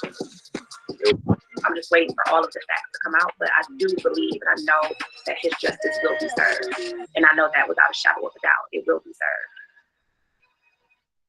Thank you for joining us today on Fox 13 News Midday. I'm Dominique Dillon, and first at midday, the trial over Young Dolph's murder begins. Opening statements are underway, and we're already hearing major revelations from court. Assistant DA Paul Hagerman says Yo Gotti's late brother, Big Jook, put out a $100,000 hit for whoever killed Young Dolph, then met with the two suspects before the shooting. Here's a live look inside the courtroom as opening statements continue. The two first witnesses will be family members. Rosalind Freeman breaks down the biggest question that remains. Which suspects will we expect to see in court today? Multiple sources told Fox 13 Jeremy Pierre that Justin Johnson will be the first to stand trial today. Johnson is one of the alleged shooters who shot and killed Dolph in November 2021. He was one of the 4 people charged in that case. The others are Cornelius Smith, the second accused shooter, along with alleged mastermind Hernandez Govan. A fourth person, Jamarcus Johnson, took a plea deal last year, admitting to being an accessory after the fact. We do know that the jury has already been selected and brought in from Nashville for this trial. Fox 13 will be here every step of the way. There will be live coverage, and we will continue to keep you updated. Live from downtown, Rosalind Freeman, Fox 13 News. So, what did everyone make? Last year, admitting to being an accessory after the fact. We do know that the jury has already been selected and brought in from Nashville for this trial. Fox 13 will be here every step of the way. There will be live coverage, and we will continue to keep you updated. Live from downtown, Rosalind Freeman, Fox 13 News.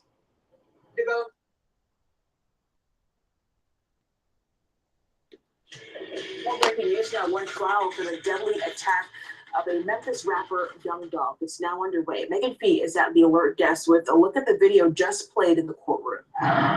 Okay, again, Nicole, opening statements got underway a short while ago in this trial. 3 men are set to face the judge, all charged with first-degree murder.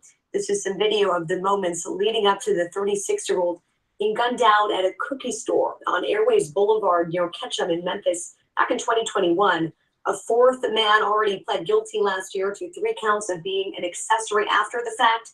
Now, Justin Johnson, also known as Straight Drop, is the first defendant in the case. He has already pleaded not guilty to all charges. Here's more from the prosecutor this morning. The first man out was Cornelius Smith, and he has a semi-automatic weapon, shooting wildly into Dolph. The second man out is Justin Johnson, who has a handgun, who's firing at Dolph as he lays on the ground. The suspects are facing a jury coming from Nashville, and the prosecutor expects the trial will only last a few days.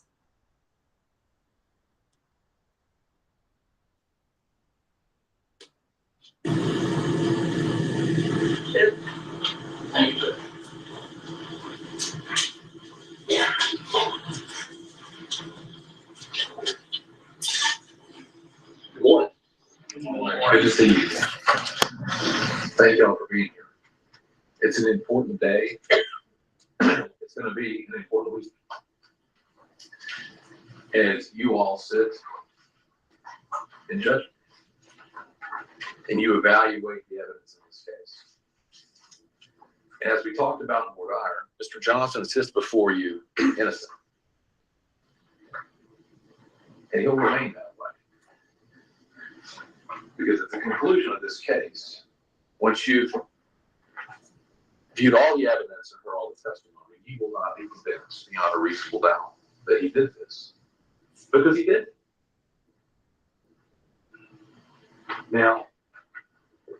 Mr. Haggard was a very skilled attorney, did a great opening statement. But there's always two sides. And there are certain things about this case that I'm going to urge you to be paying particular attention to. You heard a little bit about Govan, and I anticipate you'll get to hear from Govan in this case. You already heard you're going to be hearing from Mr. Smith. You know, and Mr. Hagerman talked about Mr. Govan and said he liked to, you know, get an interest in young rappers, right? He liked to exploit. He liked to exploit young rappers. Like Mr. Johnson. He brings no skill to the table, but you're going to hear testimony. Yeah, it's that young Dolph. It's that young Dolph trial live. They were talking about the video. They were talking to the bodyguard and to his sister and to the defense. This is the defense right here for Justin Johnson, aka Straight Drug. Of Mr. Johnson. You're going to hear him say, oh, man, Mr. Johnson was going to go platinum. And he and his godbrother had missed out on this golden opportunity for another rapper. And they weren't going to let that go by. They weren't going to let that go by again. And so he gets his claws in Mr. Johnson. All right? And what you're going to hear is as the process goes on, is the idea is that he's going to sign with CMG, Mr. Johnson.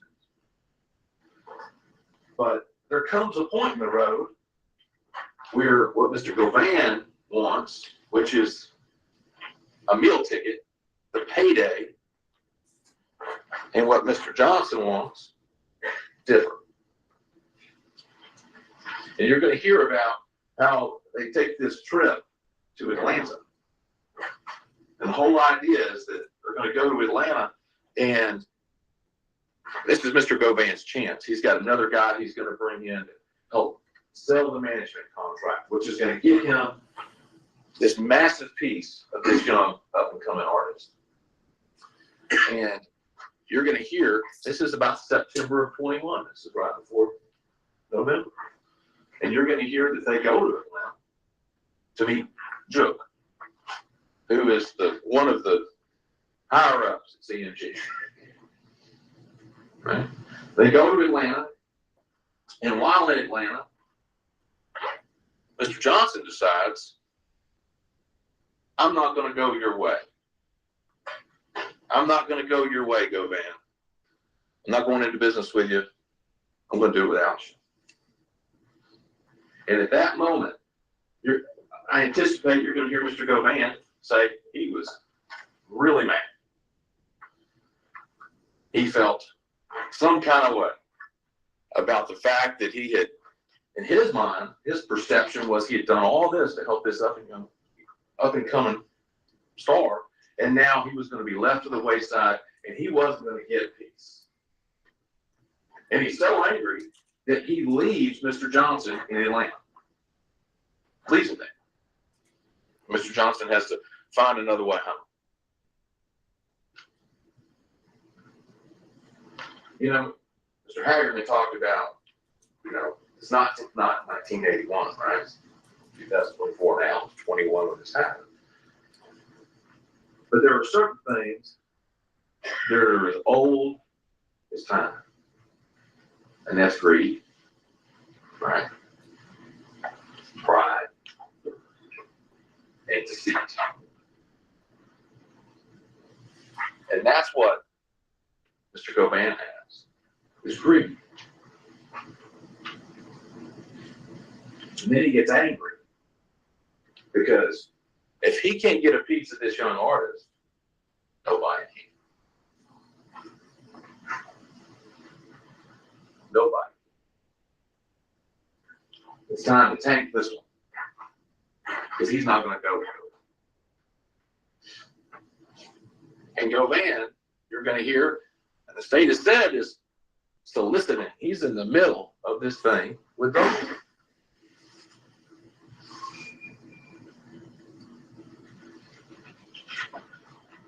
It's going to be important for you through this case to really pay attention to preparation.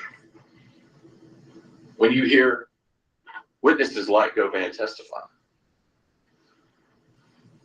why is he saying what he's saying? What's he getting at? He's getting something. And you're going to hear it. He's got a vested interest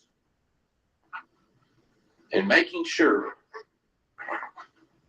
that he saves his own hide and takes this young rapper, this young man, off the board, since he wasn't going to go with him in the first place, since he abandoned him and decided not to share any of his money going forward.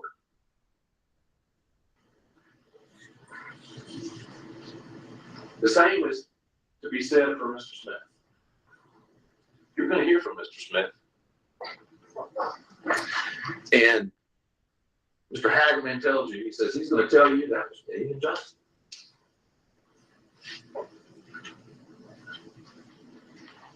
You will also hear about other things Mr. Smith has said during the same time that he's been meeting with the state, meeting with law enforcement, trying to save himself. And why he's doing this, why he's meeting with them and telling them this story, you're also going to hear he's writing letters to his family and telling his family, I didn't really do this. Golden Nugget Online Casino.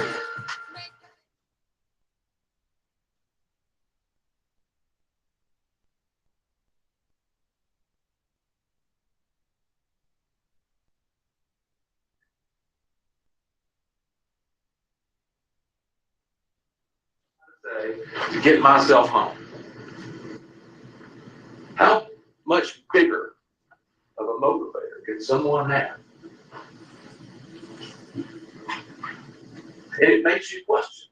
If he's saying those things to other people, how do you know the truth?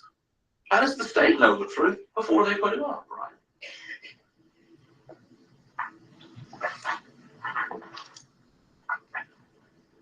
You know, you're right, 2021. There's video. And I'm going to tell you now, similar clothing doesn't equal the same. All right? Video is going to show what it shows. You're going to be able to watch it, evaluate it, look at it. The cross-hand videos and pictures that they show you. Look at them, evaluate them. Absolutely. But similar doesn't mean the same for mass-produced items. You have to ask yourself, are there anything particularly significant or unique about those items that couldn't have been obtained by another person and worn by another person? And look, if that video on its own and those, the other part of that was enough, why would we need to hear from these other folks? Why would we need to hear from them? They want you to hear from them. They need you to hear from them because there was references of cell phone information. That cell phone information isn't going to be able to pinpoint where they are or where these phones are. So that area has all sorts of other locations in it. You're going to hear, you heard that car was wiped. You're going to hear that they did fingerprint analysis on the car. Cornelia Smith's prints are on the car. Another individual named Kristen Gardner on the car. Another gentleman named Trayon Ingram on the car. You know whose fingerprints aren't on the car? Justin Johnson. And if it was wiped and then moved and wiped, as the state suggests, then how are their prints on? You're going to hear that they didn't touch DNA, right? So lucky, it's not 1981 anymore. We got touch DNA now. Forensics has come a long way. Crime scene unit went into this car and did several swipes for touch DNA. Don't have anything to say Justin Johnson's DNA. The car that they got, a dude got shot, according to Cornelius Smith, and he got shot in the shoulder. No blood in the car that we're going to hear any forensic analysis about. How is that? These are the things that you as jurors will have to pay particular attention to throughout this case.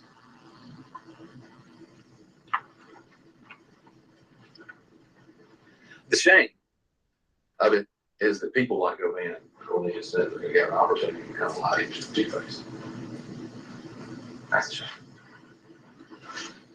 And they would.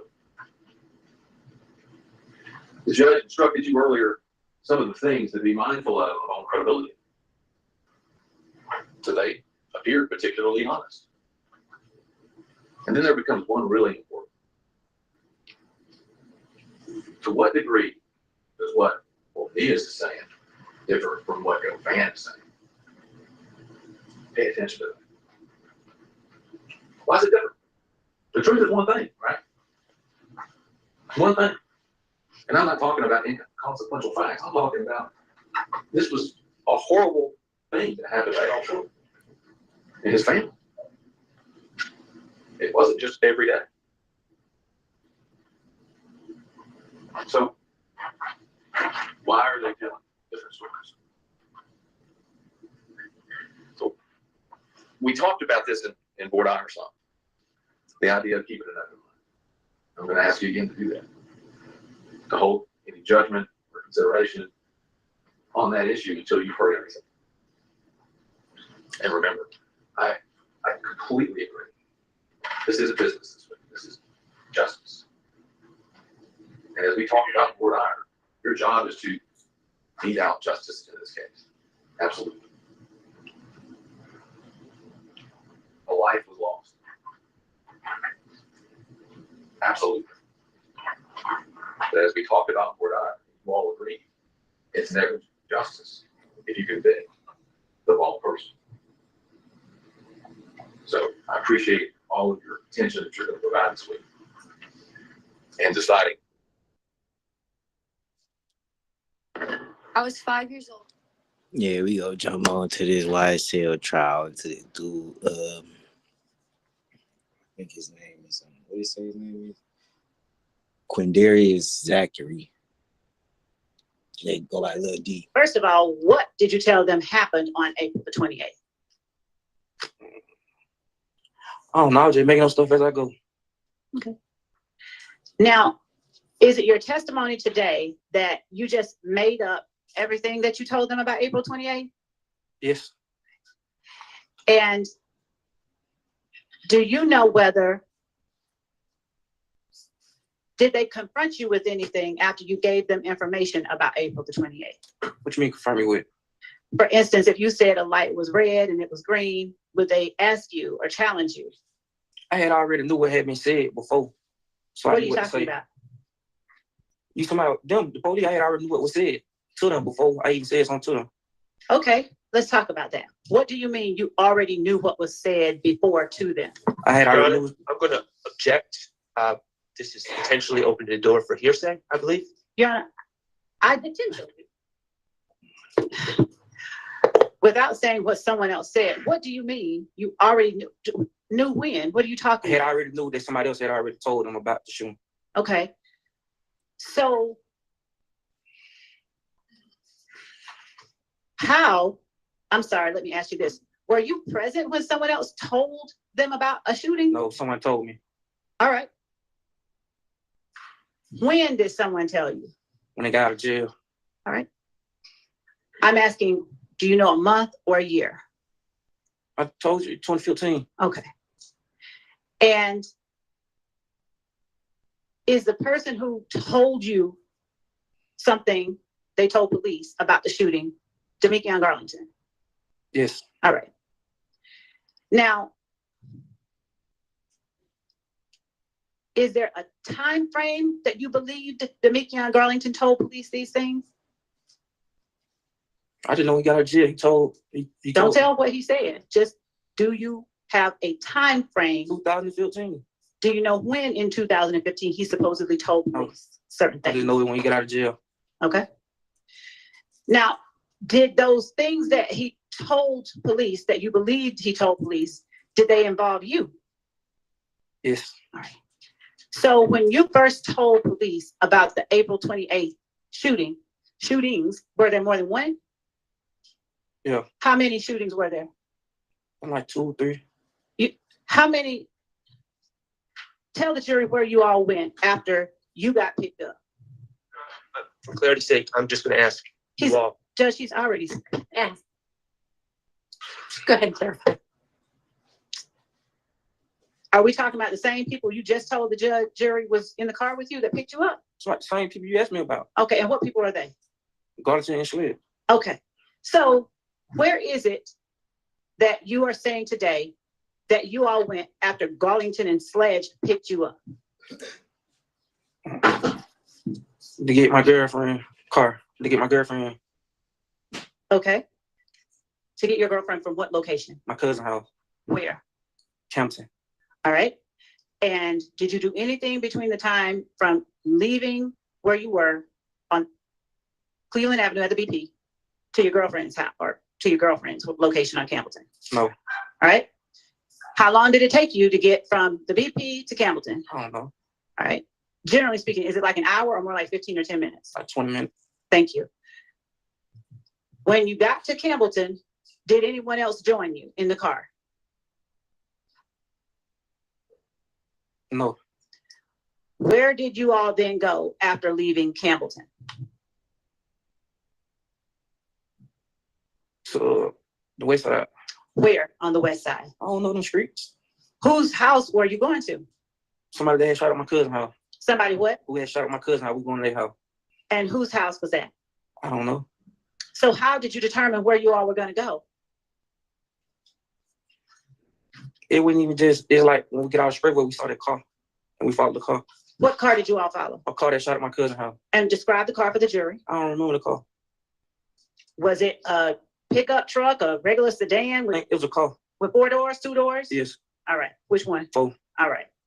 And did you believe you knew who was driving the car? Are you thinking? Yes, I'm thinking. Okay. I don't remember who was driving the car. Okay. At the time, did you know or believe someone in particular was driving the car? I can't remember. Okay. So as you sit here today, is the car parked in front of a house when you all see it, or is it driving? Driving. And what do you all do? Follow it? Yeah. How far do you all follow it? Not that far. About like 3-4 minutes. Do you follow it to a house? Yes. Are you familiar with Martin Luther King? Yes. All right. Are you familiar with where the Atlanta University Center is? No. Are you familiar with Morris Brown College? No. Spelman Morehouse, anything like that? Okay. Do you know whether you followed the car to the Martin Luther King area of Atlanta? I don't remember. I just know it from we got off Sprayway, like 3-4 minutes. What now? When we got off Sprayway, like 3-4 minutes. What exit did you all get off? MLK. You did get off at MLK? Yeah. All right. And what did you all do after you got off the expressway at MLK? Followed the car. Right. And where did you follow it to? I don't need the house. address. What happened when the car got to the house? I started shooting at the car. All right. Had the occupants of the car gotten out of the car when you started shooting? Yes. Did you see the occupants get out of the car? Yes. All right. And were the occupants standing outside the car, inside the house when you started shooting at the car? They walking towards the house. Okay. And what kind of house was it? A standalone condo apartment? It's a house. Was it a brick house? I don't know. All right. And how many people had gotten out of the car? Just me and Garlington. No, I'm asking you. I'm sorry. I should be clear. The car you were shooting at, how many people had gotten out of it? Like 4, 3, something like that. Were they all males, all females, or a combination? Males. All males? Okay. Now, did you know which of those males or all of those males had supposedly shot at your cousin's house? I was high. I don't know. I just know they when we pulled up, they were shooting at our house. Oh, so you saw them shooting? Yeah. Okay. I'm going to show you what has been admitted as State's Exhibit 6KK. And if you recall, or if it looks familiar to you at all, would you tell the jury? And if not, let the jury know, okay? All right. Does any part of that house in front of the white car look familiar? I don't know. Okay. So what kind of gun did you use to shoot at the car? Did you shoot at the house too? Shoot, I shot. I didn't know I shot. Okay. What kind of gun did you use to shoot? I don't remember. I did not have a gun. I got 3 on. Did you have all 3 of them in your hands at one time? No. All right. So how many did you have in your hands while you were shooting? 1, I think. Was it a long gun or a short gun? It was the gun I got caught with. It was short. Okay. Did it shoot short bullets or longer bullets? Long bullet. Long bullets? Okay. Do you have any idea how many shots you fired? No. All right. So what made you stop firing? I don't know. I don't remember. Did the gun have a banana clip or some kind of long magazine? I don't remember what kind of clip it had. And then what did you do after you stopped firing? Got in the car and pulled it off. What color was the car you were in? I don't remember. Okay. And where were the other occupants of the car when you got out and started firing? Oh, what car? The car that you were in. Me and Garson got out. She stayed in. All right. So did you and Garlington both shoot at the house? Yes. All right. Did he have the same kind of gun that you had? I don't remember. I lied. Was he shooting, would you all switch guns or did you all have different guns? Yeah, they own gun. Okay. Where did you all go after that? I don't remember. Did you? What now? I told you I was in and out of it at night. Okay. Do you know Darren Mills? No. Do you know the name Darren Mills? No. Do you know the name Philip Collins? No. Do you know the name Philo? Yes. All right. How long have you known the name Philo? Not that long. When you say not that long, did you know Philo or the name Philo in 2015? Yes. Did you know the name Philo on April 28, 2015? Yes. Did you know whether Philo had a child? I don't know. Did you know whether he had a girlfriend? I don't know. Did you know what Philo?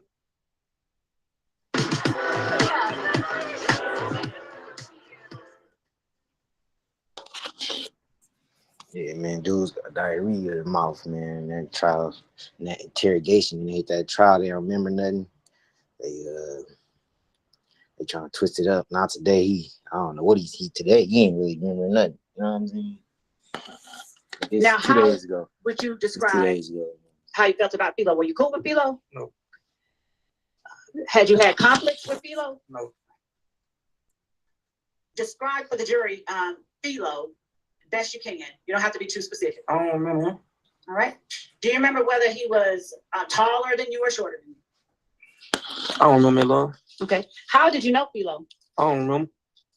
Well, why do you remember Philo? You told me how did I know him? I don't remember how I know him. I just remember the name. But what do you remember about Philo to remember the name?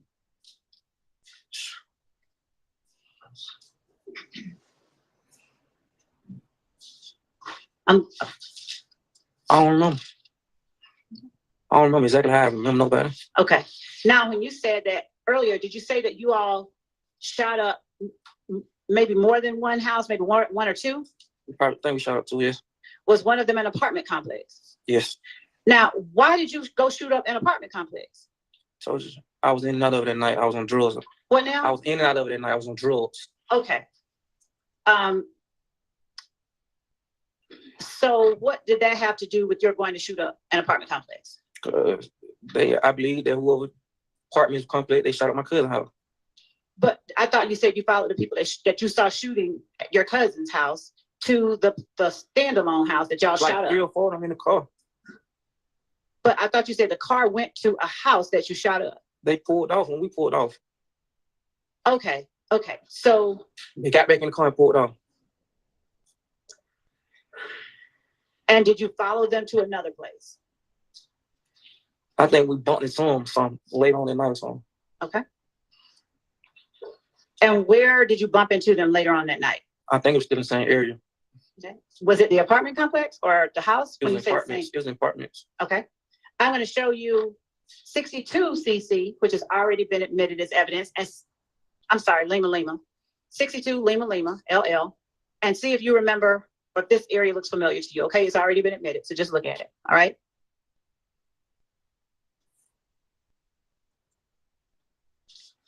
And as we're pulling that up, do you remember anything at all about that apartment complex beyond that it was an apartment complex? No. Okay. Now, when you say that you told Detectives Gaither and Dennis about that, when you first started talking about it to them, did you tell them that you were involved? Sure, I told them I was in the car. Did you tell them at first that you were in the car? However it happened, I pleaded guilty to it, so I don't know. I'm not asking you that. Are you going to use this exhibit? Yes, and this is the exhibit 62 Lima Lima that's on the screen. Does that area look familiar to you? No. Okay. You can take it down. All right. So when you told the jury a moment ago that you told Detectives Gaither and Dennis what you did because you knew that Garlington had told them something. I told you that already though, before. I understand. When you said that, do you know or did you believe that Garlington had said you shot up somebody's house? He told me that he said I did. Okay. Garlington, the one that you've been friends with for 20 years? Yeah. All right. Did he tell you why he would say that?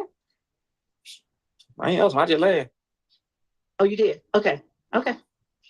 So if you believe that Garlington told them that you did it, why did you deny doing it initially? Because you're supposed to deny it. Okay.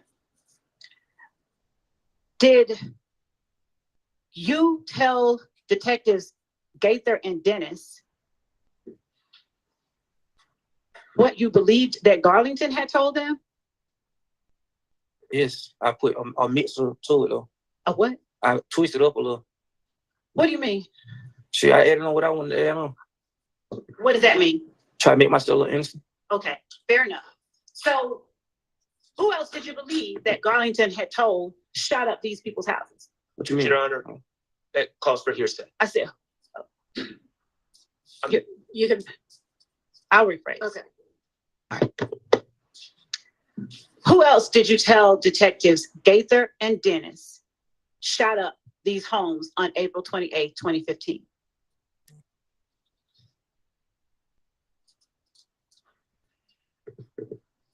I don't know. Like 9 years ago. Did you tell them that Moontoon shot up the houses? No. That's why I told Moontoon was there. I never told him Moontoon shot no house. Okay. Did you believe that Garlington had already said something about Moontoon? Yes. It calls for hearsay. Overruled. All right.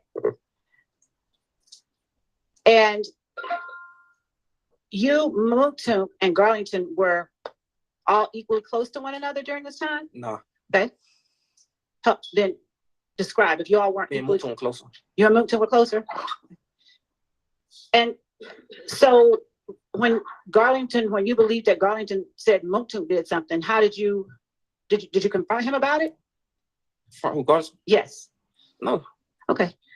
Now, if Garlington said that you and Moontoon shot up these houses, along with Garlington, was Garlington conveying something that actually had occurred? Can you use a word I understand? Which part didn't you understand? Conveying. Okay, thank you. Was he saying something that had actually happened? Yes. Okay. So then you just went in and told Gaither and Dennis what happened because you believed or knew that Garlington had already done it? I knew, yes, I knew. Okay. Now,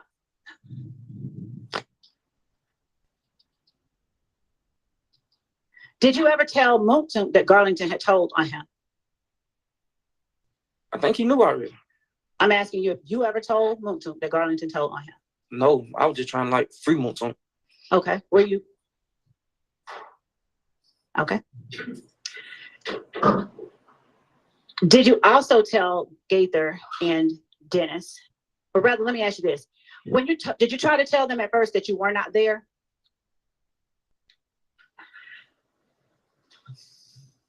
Probably did. I don't remember. I think I did, probably. Do you remember they told you you were there? I have your phone records. And then I think I told them that. But yes or no, just that part first, okay? You can explain, I promise. Just, do you remember whether Gaither or Dennis told you, we know you were there because we got your phone records?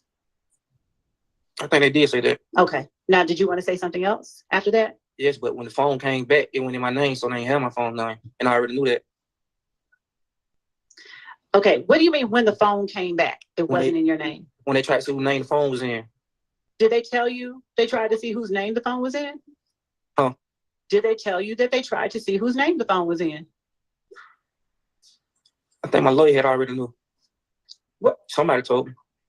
Did they tell you before that interview? Yes, when I got locked up for the Mega 6, when I got caught with a gun. I think they had said in the open court. Okay. Oh, he's a cold, furry puppy. Did you think that the phone being in someone else's name would make it harder for the police to find out it was you who had done the shooting? They didn't find out because of the phone. I understand, but you mentioned they found out it was in someone else's name, right? Yes. So did you think that would make it harder for them to learn it was you? Yes. Okay. Whose name was the phone in? I don't remember. I just know it went in mine. You know what? No, it wasn't in my name. All right. I don't want to know your mother's whole name. I just want to know what it begins with. Okay. Okay. And that phone that you had at that time, is it one that you still have now? No. All right. So is it okay to ask you about the whole number? No, you can't. Why? Because that's my mama's number. Okay. So it's still your mom's number? Yes, it was never my phone. Okay. Sam Adams made a light beer. New Sam Adams American Light.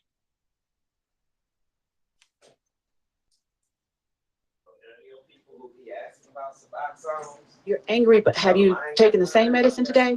No, y'all won't let me get it. I'm sitting on the pain whole weekend. Y'all got me caged in the house. Y'all down there got my mama like she locked up. Like can't leave the house, can't do none of that. Like, and that makes you angry with the state, right? I'm going through withdrawals. Yes, I'm angry.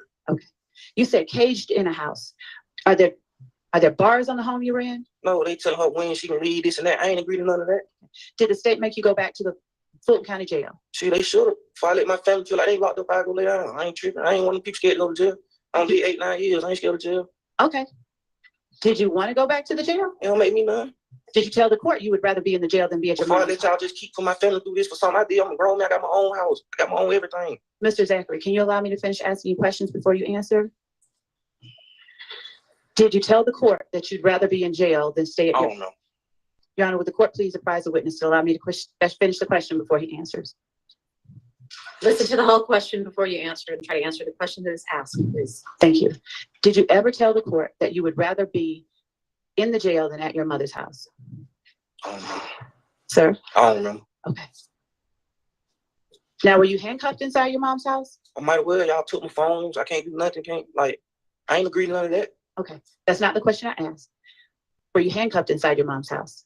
No, I was on house arrest. My leg was on my leg. A leg, okay. So,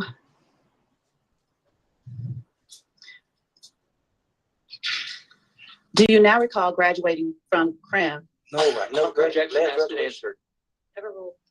Last graduation was kindergarten. Everything else was attorney school. Attorney school don't have graduation. Okay. Do you recall finishing 12th grade at CREM? Why I said child? You have to answer. I told you I never made it to no 12th grade. Okay. Do you recall telling Detectives Gaither and Dennis in August 5th, 2015, that you finished in either 05 or 09, something like that? Objection, relevance. Sustained. Your Honor, I don't want to speak in front of the jury. May I approach with the relevance? Yes. Did you go down to the Atlanta Police Department because of a request from Detectives Gaither and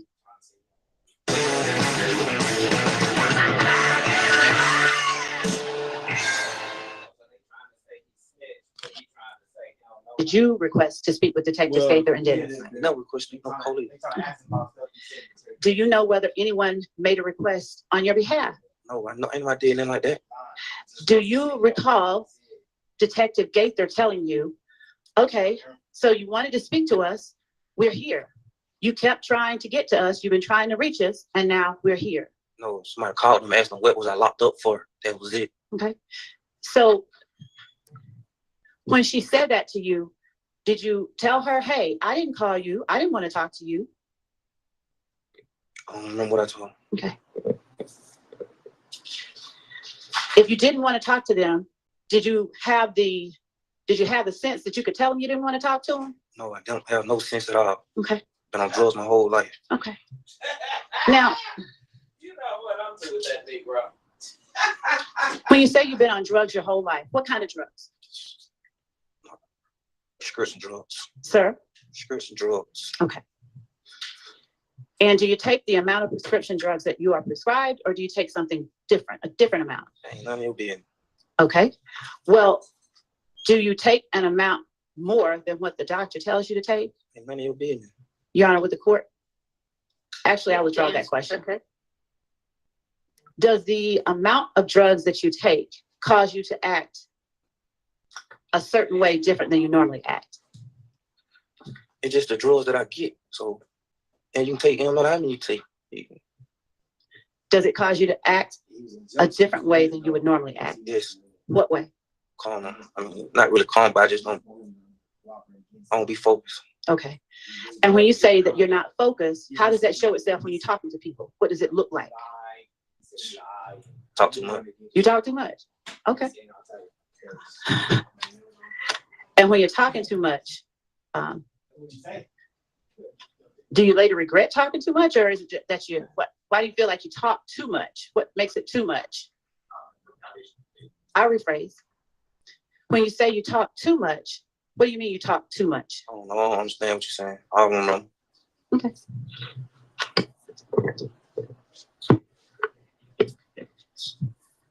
When you went down to the police department. I went down when they took me. Oh, you remember them coming to get you? I know I ain't went nowhere. You gotta go down there yourself. Say that again? To being went, you gotta be went down on myself. I ain't went nowhere myself. Okay. And when you say they took you, who are you talking about? Whoever took me, I don't remember. Okay. Do you remember if it was the same people you talked to in the room? I don't know. Okay. Now, whoever took you, did they threaten you?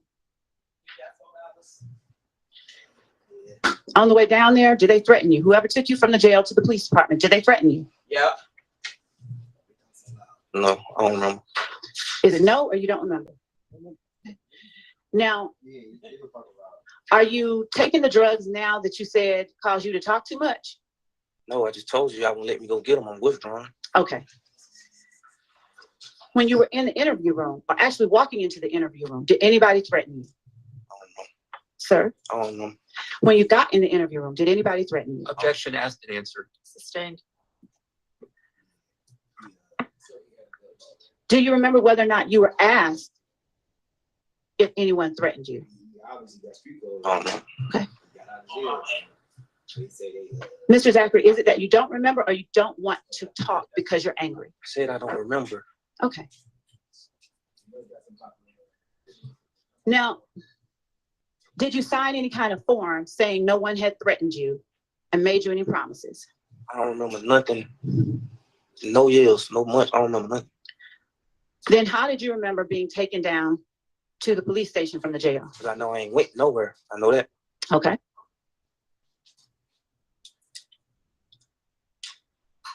Did the drugs that you were on Friday help you remember that you were interviewed in August 2015?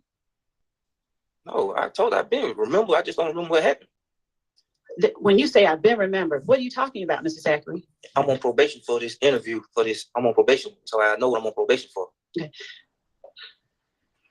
Okay, I'm not asking about probation. I'm just asking about the interview. When you said that you remembered on Friday, did the drugs that you were taking help you remember that you had the interview on August 5th, 2015? I don't know. Okay. Yeah, this dude don't remember nothing, man. He said a lot in that interrogation room, but he don't really remember too much. So I don't know how it's gonna work. He was in jail suit 2 days ago doing the testimony, so obviously his family on some type of witness protection hold. They can't go nowhere. You know what I'm saying? He said if they don't let him go nowhere, so he rather be in jail. But let's hear. Let's hear what he has to say. Incident at the gas station where you had the gun. Yes. Okay. And how long do you remember? How long you were out from when you were released then and got back in jail and ended up in that interview room? I don't know. In May to August, it had Okay. a month or two. Do you know what you were arrested for in August? If it wasn't that gun. I just told you I know what I'm on probation for. Yes, I remember I'm arrested for. Okay. So since the jury doesn't know, and I need you not to get into the details of things I don't ask you about, but could you just answer what it was that you were arrested for on the day you talked to the police in August, on August 5th, 2015? Do you remember what charges or what date or anything about it? 13 aggravated assaults. 13 aggravated assaults? Yes. Okay. And were they aggravated assaults that had happened around April? Yes. All right. Were they aggravated assaults that happened on any other days? You just said April. I know what I said, but you're the only one that can give testimony. Were they aggravated assaults that happened on any other days? What you mean, any other days? Was April the only date that you had warrants for aggravated assaults for when you talked to the police on August 5th, 2015? I don't know. Okay.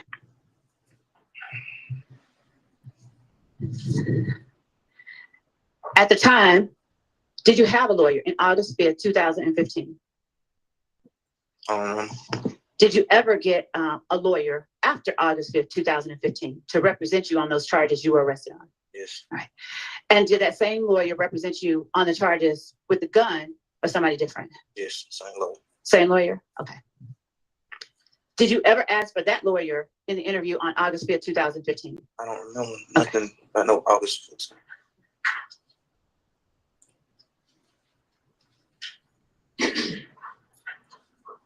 Did you sign any papers saying that you understood your rights in that interview with Gaither and Dennis? I don't understand nothing. I don't know. I was tired. I don't understand nothing. When you say you don't understand nothing, tell the jury what you mean, please. I don't understand nothing. What does that mean? I don't understand. You understand what we're talking about though, right? Not really. You don't understand the questions that I'm asking. I understand about my case. That's all I understand about. Okay. Because I know what I'm on probation for. If I ask you a question you don't understand, would you please tell me I don't understand so that I can clarify? Will you do that for me and for us? All right. Sir? Sorry. Thank you. All right.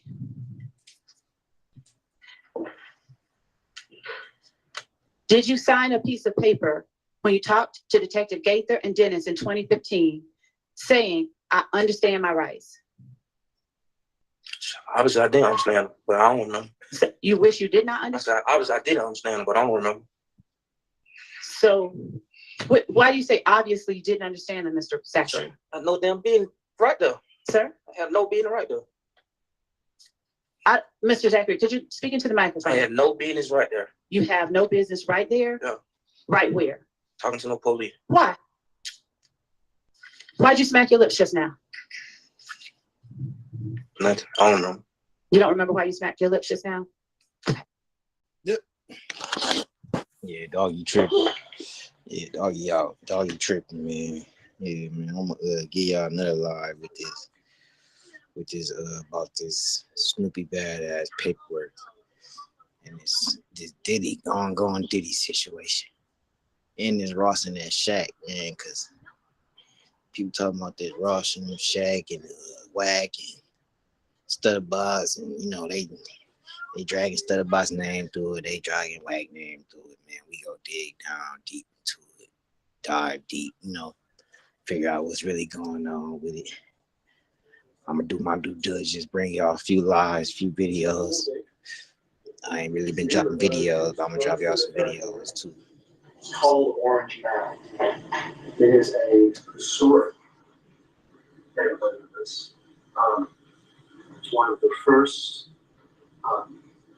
predominantly Black neighborhoods that had so much history, so much art and culture and such significance that it used to be compared to Harlem. in New York City. There was a time when it was particularly vibrant. Theater, arts. There's an important neighborhood about this. It is less.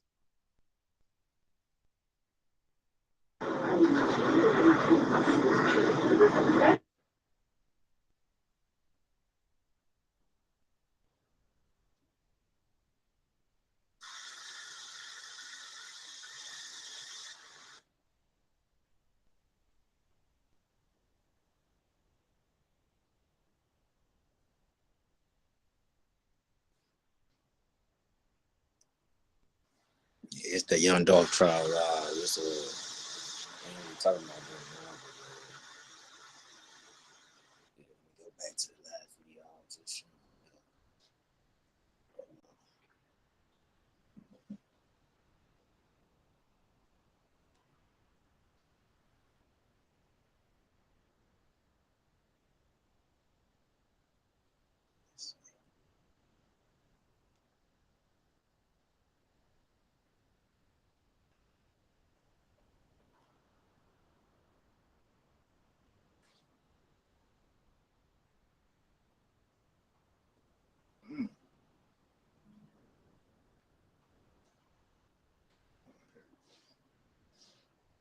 Let's get real. It's hard to live up to that mug. Sometimes you don't check the traffic report. 15 minutes from this building. Like I said, it's by the airport. In the 80s and 90s, it became riddled with crime, with drugs, with poverty, with gangs. It is trying hard nowadays to make a resurgence, to go back to what it was. There are families that have lived there for decades, generations. There are businesses and other things that have been there for decades. What we're looking at here is one of those Memphis businesses, a family business. This is the storefront of Makita's Cookies. This is the front of the store. This is its parking lot in front of it. Makita's Cookies, they sell butter cookies, basically. Some have icing on them. This is simple. Butter cookie. People say they're real good. And then they say they're fire. So we got a cookie store that sells fire butter cookies in the middle of the day at 12:21 in the afternoon.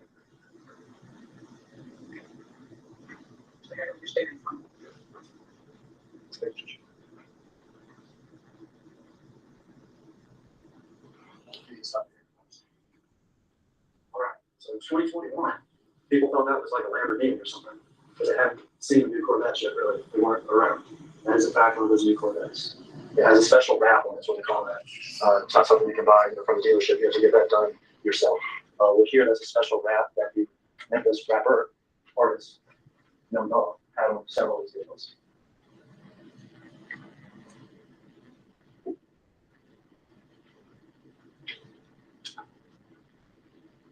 A couple times in this video, we'll just have to wait. It's a matter of seconds since the last seconds of his life, so we can wait for him.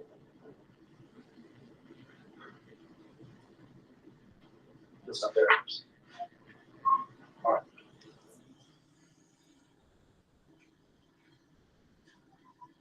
This taller man here in yellow shirt, blue jeans, white shoes. His name is Adolph Thornton Jr. You've heard me read it a couple times now.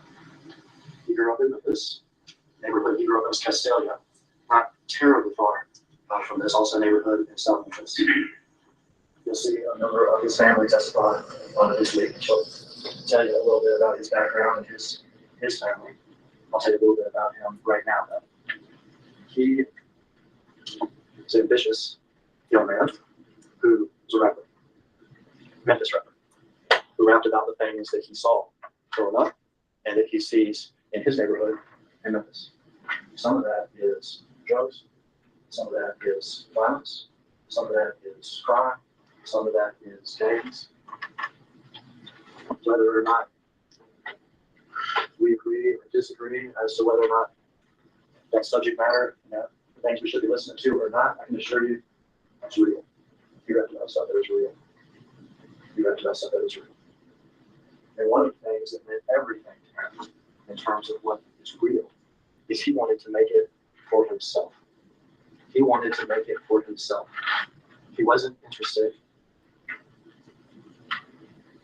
He wasn't interested in joining others. He wasn't interested in being promoted by other people. He was all about making it himself. He felt like when he grew up, he called it his come up. That's what he called his come up. That it was rough and hard, that it was important, that he got through it himself, that he wanted to make it for himself.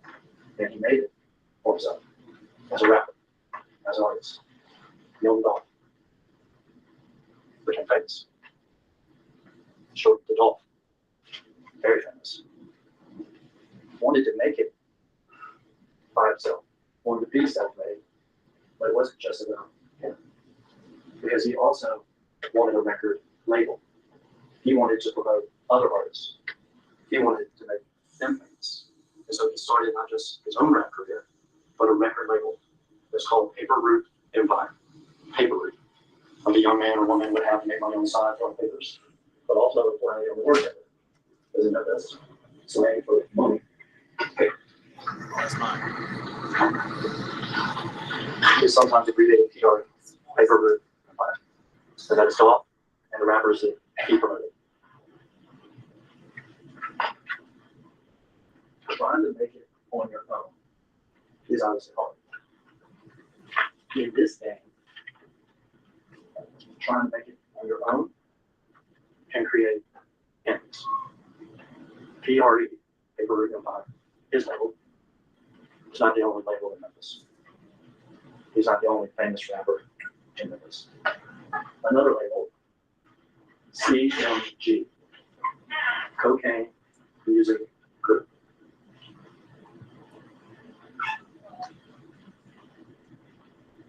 And they came in. They wanted Dolph under their label, but he turned down millions. I want to do it the second. The second time, they wanted Dolph under their label, but he turned down many millions. I want to do it myself.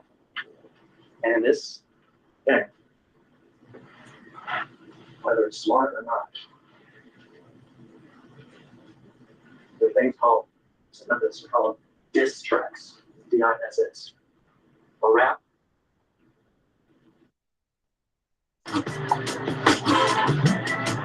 Yeah, eBay. Whatever you do it for less at Harbor Freight. How do I like my coffee?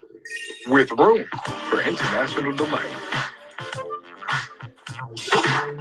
Fill your room with international delight, or mess up your whole dang day.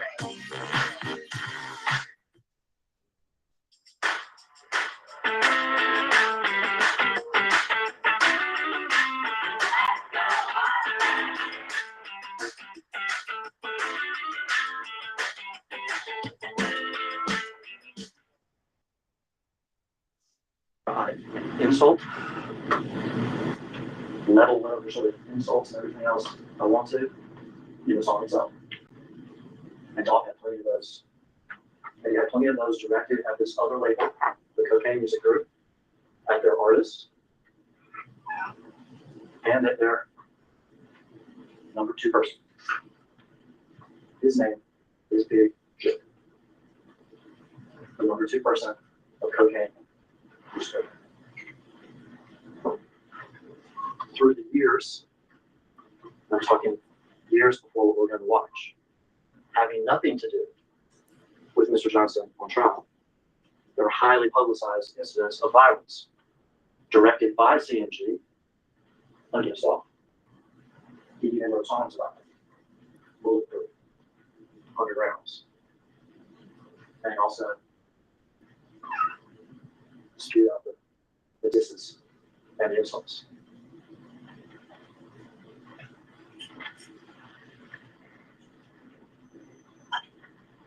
Stop it there. This man here got out of the car with Dolph. That's his brother. His name's Marcus Thornton. His brother, his friend. This thing that we're about to watch has had a terrible impact on Marcus. Not just his brother and his friend, but he also works security for him. In fact, as Marcus walks in the cookie store, he has a gun on his person and he has another gun in the car. Dolph is well aware of the threats and the violence from CMG that were constantly hanging over him and his people.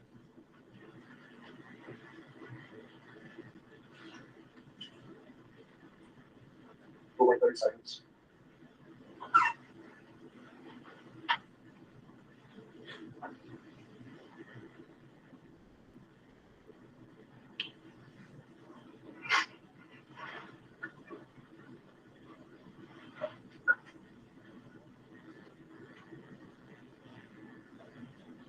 Stop there.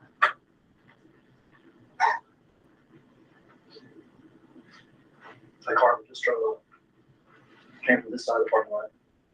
It actually been following Dolph on the street. When Dolph turned in, it went up to this light where it got stopped for a few seconds and then came around. There's a white Mercedes. There's other pictures where you'll be able to see it more clearly. There's a white Mercedes with back end damage back here on the back passenger side of the car. It's a stolen car. It's a stolen car that our defendant here, Justin Johnson, traded for one car for another at a gas station about 10 hours before this murder happened.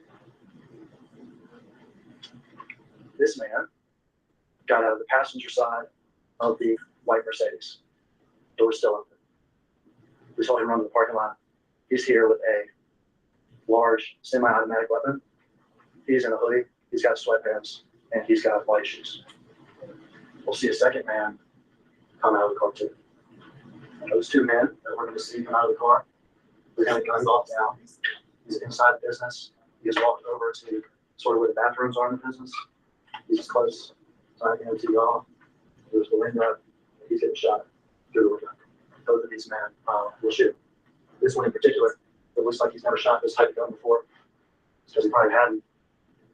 The second man out of the car who's driving is our defendant, Justin Johnson. Neither one of these men are professional hitmen. It looks like they don't take tactical shooting stances because they don't. Let's watch Mr. Johnson get out of the car. He's out of here. This is Dolph here. Remember, he was wearing the yellow. This is Marcus. Remember, I told you he had a gun. He tries to return fire as these two men quickly shoot Dolph. Dolph's body's riddled with bullets. He shot all in the back, in the face, and his arms. The first man out was Cornelius Smith, and he has that semi-automatic weapon. Shoot wildly into Dolph. The second man out was Justin Johnson, who has a handgun, who's firing at Dolph as he lays on the ground. Marcus starts firing back as he hears the shots. Now we see him emerge from the building. You can't tell in the video, but Marcus actually hits Cornelius in the shoulder. Shoot back. We spent some time with two things. This Mercedes, these two people, Justin and Cornelius, they didn't fall out of the sky on Wednesday at 12:40 in the afternoon. I couldn't swear. They had been looking. They followed them. And for them, this just business. This was just business. They don't even know each other that well. Let's start with Cornelius. Cornelius is from this neighborhood, Orange Mountain. He's in his early 30s now. Cornelius has had serious drug problem. He does ecstasy and Percocet. He gets his drugs over on Bradley Street, just over 2 miles from the scene, from a man whose name you've heard, Hernandez. They don't call him that, but they call him Quet. His middle name's Marquette, and it's shortened to Quet. So Cornelius gets his drugs from Quet. Quet is what in Memphis we call an old head, older guy, lives in the neighborhood, lifelong problem. He ended up in jail for years. Quet sells drugs. Quet gambles on sports like crazy, online sports stuff.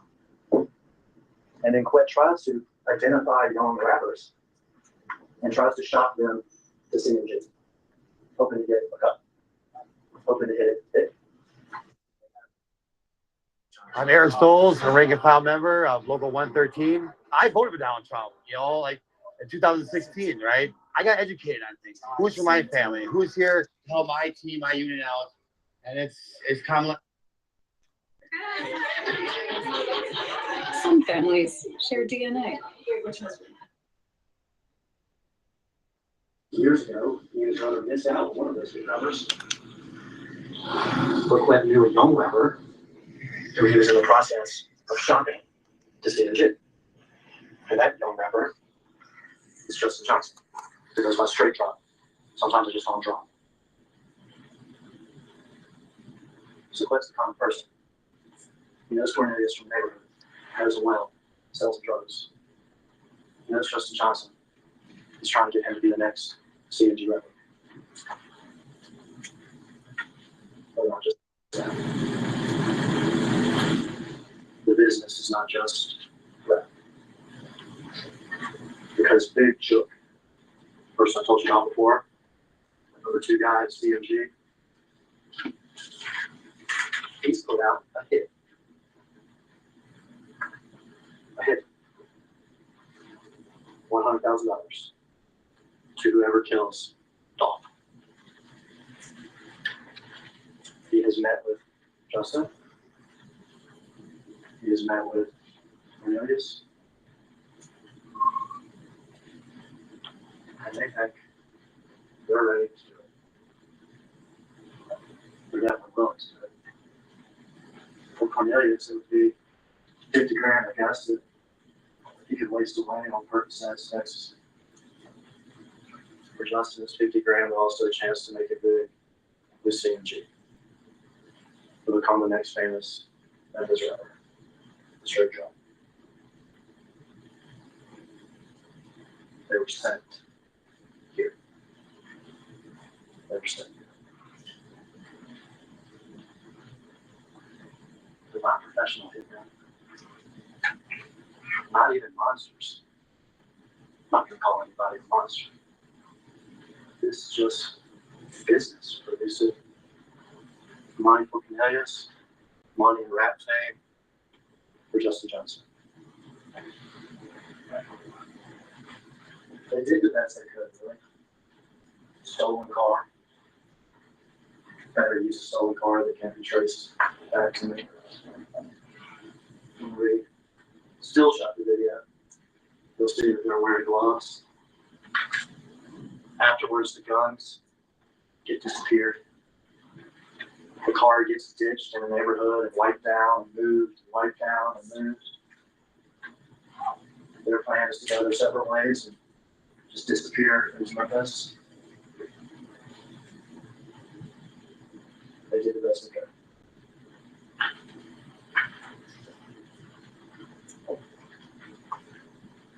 I guess they could have gotten away with it.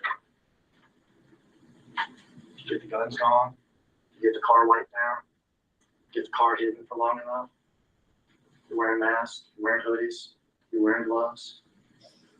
Do it so quick, but it takes seconds. You get in, you get out, you get separate, you get disappeared, and I guess you get away with it. There's a problem. There's a problem. Still staring at us. One of the big problems. It's not 1981.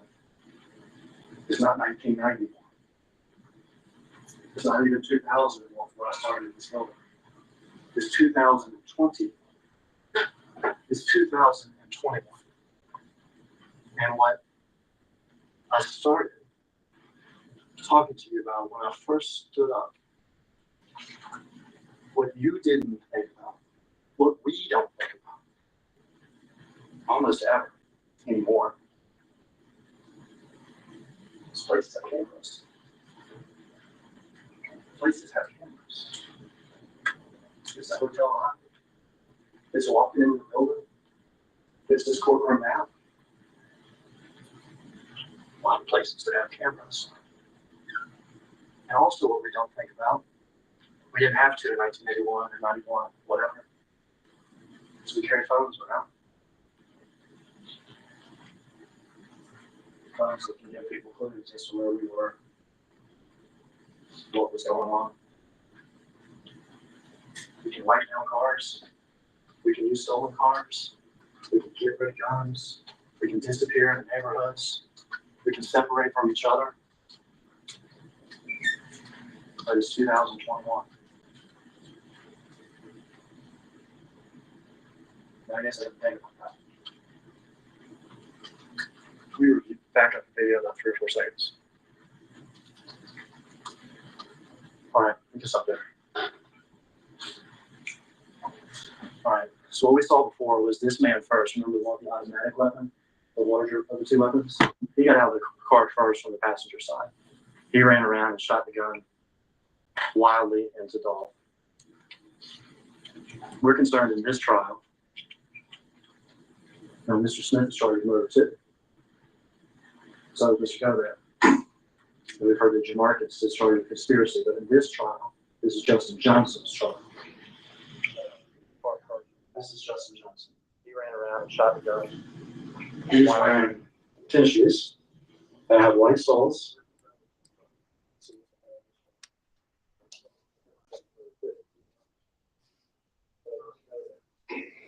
And we've heard that Jamarcus is charged with conspiracy, but in this trial, this is Justin Johnson's trial. This is Justin Johnson. He is wearing tennis shoes that have white soles. See this one better in this shot. White soles, they're black with a little white stripe. There are times in the video where you can see his socks, and they're white socks. He's wearing gray sweatpants. In fact, there's angles in the video that you can see that this gray sweatpant on this left leg has a little silver-like emblem on it. Real small, shiny sometimes. He's wearing gloves. See it maybe better there. He's wearing a black hoodie. He's wearing a mask, and he's wearing a Bass Pro hat.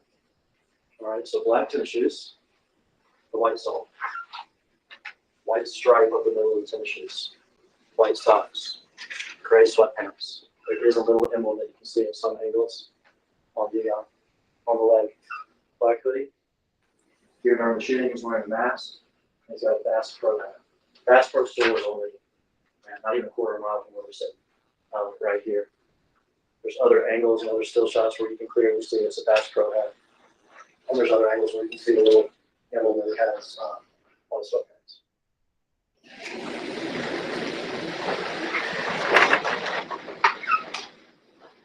Color video here. There's a building in Memphis. This happens in a historic neighborhood itself. There's a building in Memphis. It's a historic building. There's only like 10 or 12 of these buildings in the whole United States. They used to be back 7 years ago. Sears building. Okay. Huge. Largest square foot building in Memphis for many, many years. At the time, Sears was sort of like Amazon before Amazon existed. Because these big warehouse buildings are going to come and place your orders, and they stay. It was quite sort of an amazing thing. The need for those buildings went away. In Memphis, the building was abandoned for decades.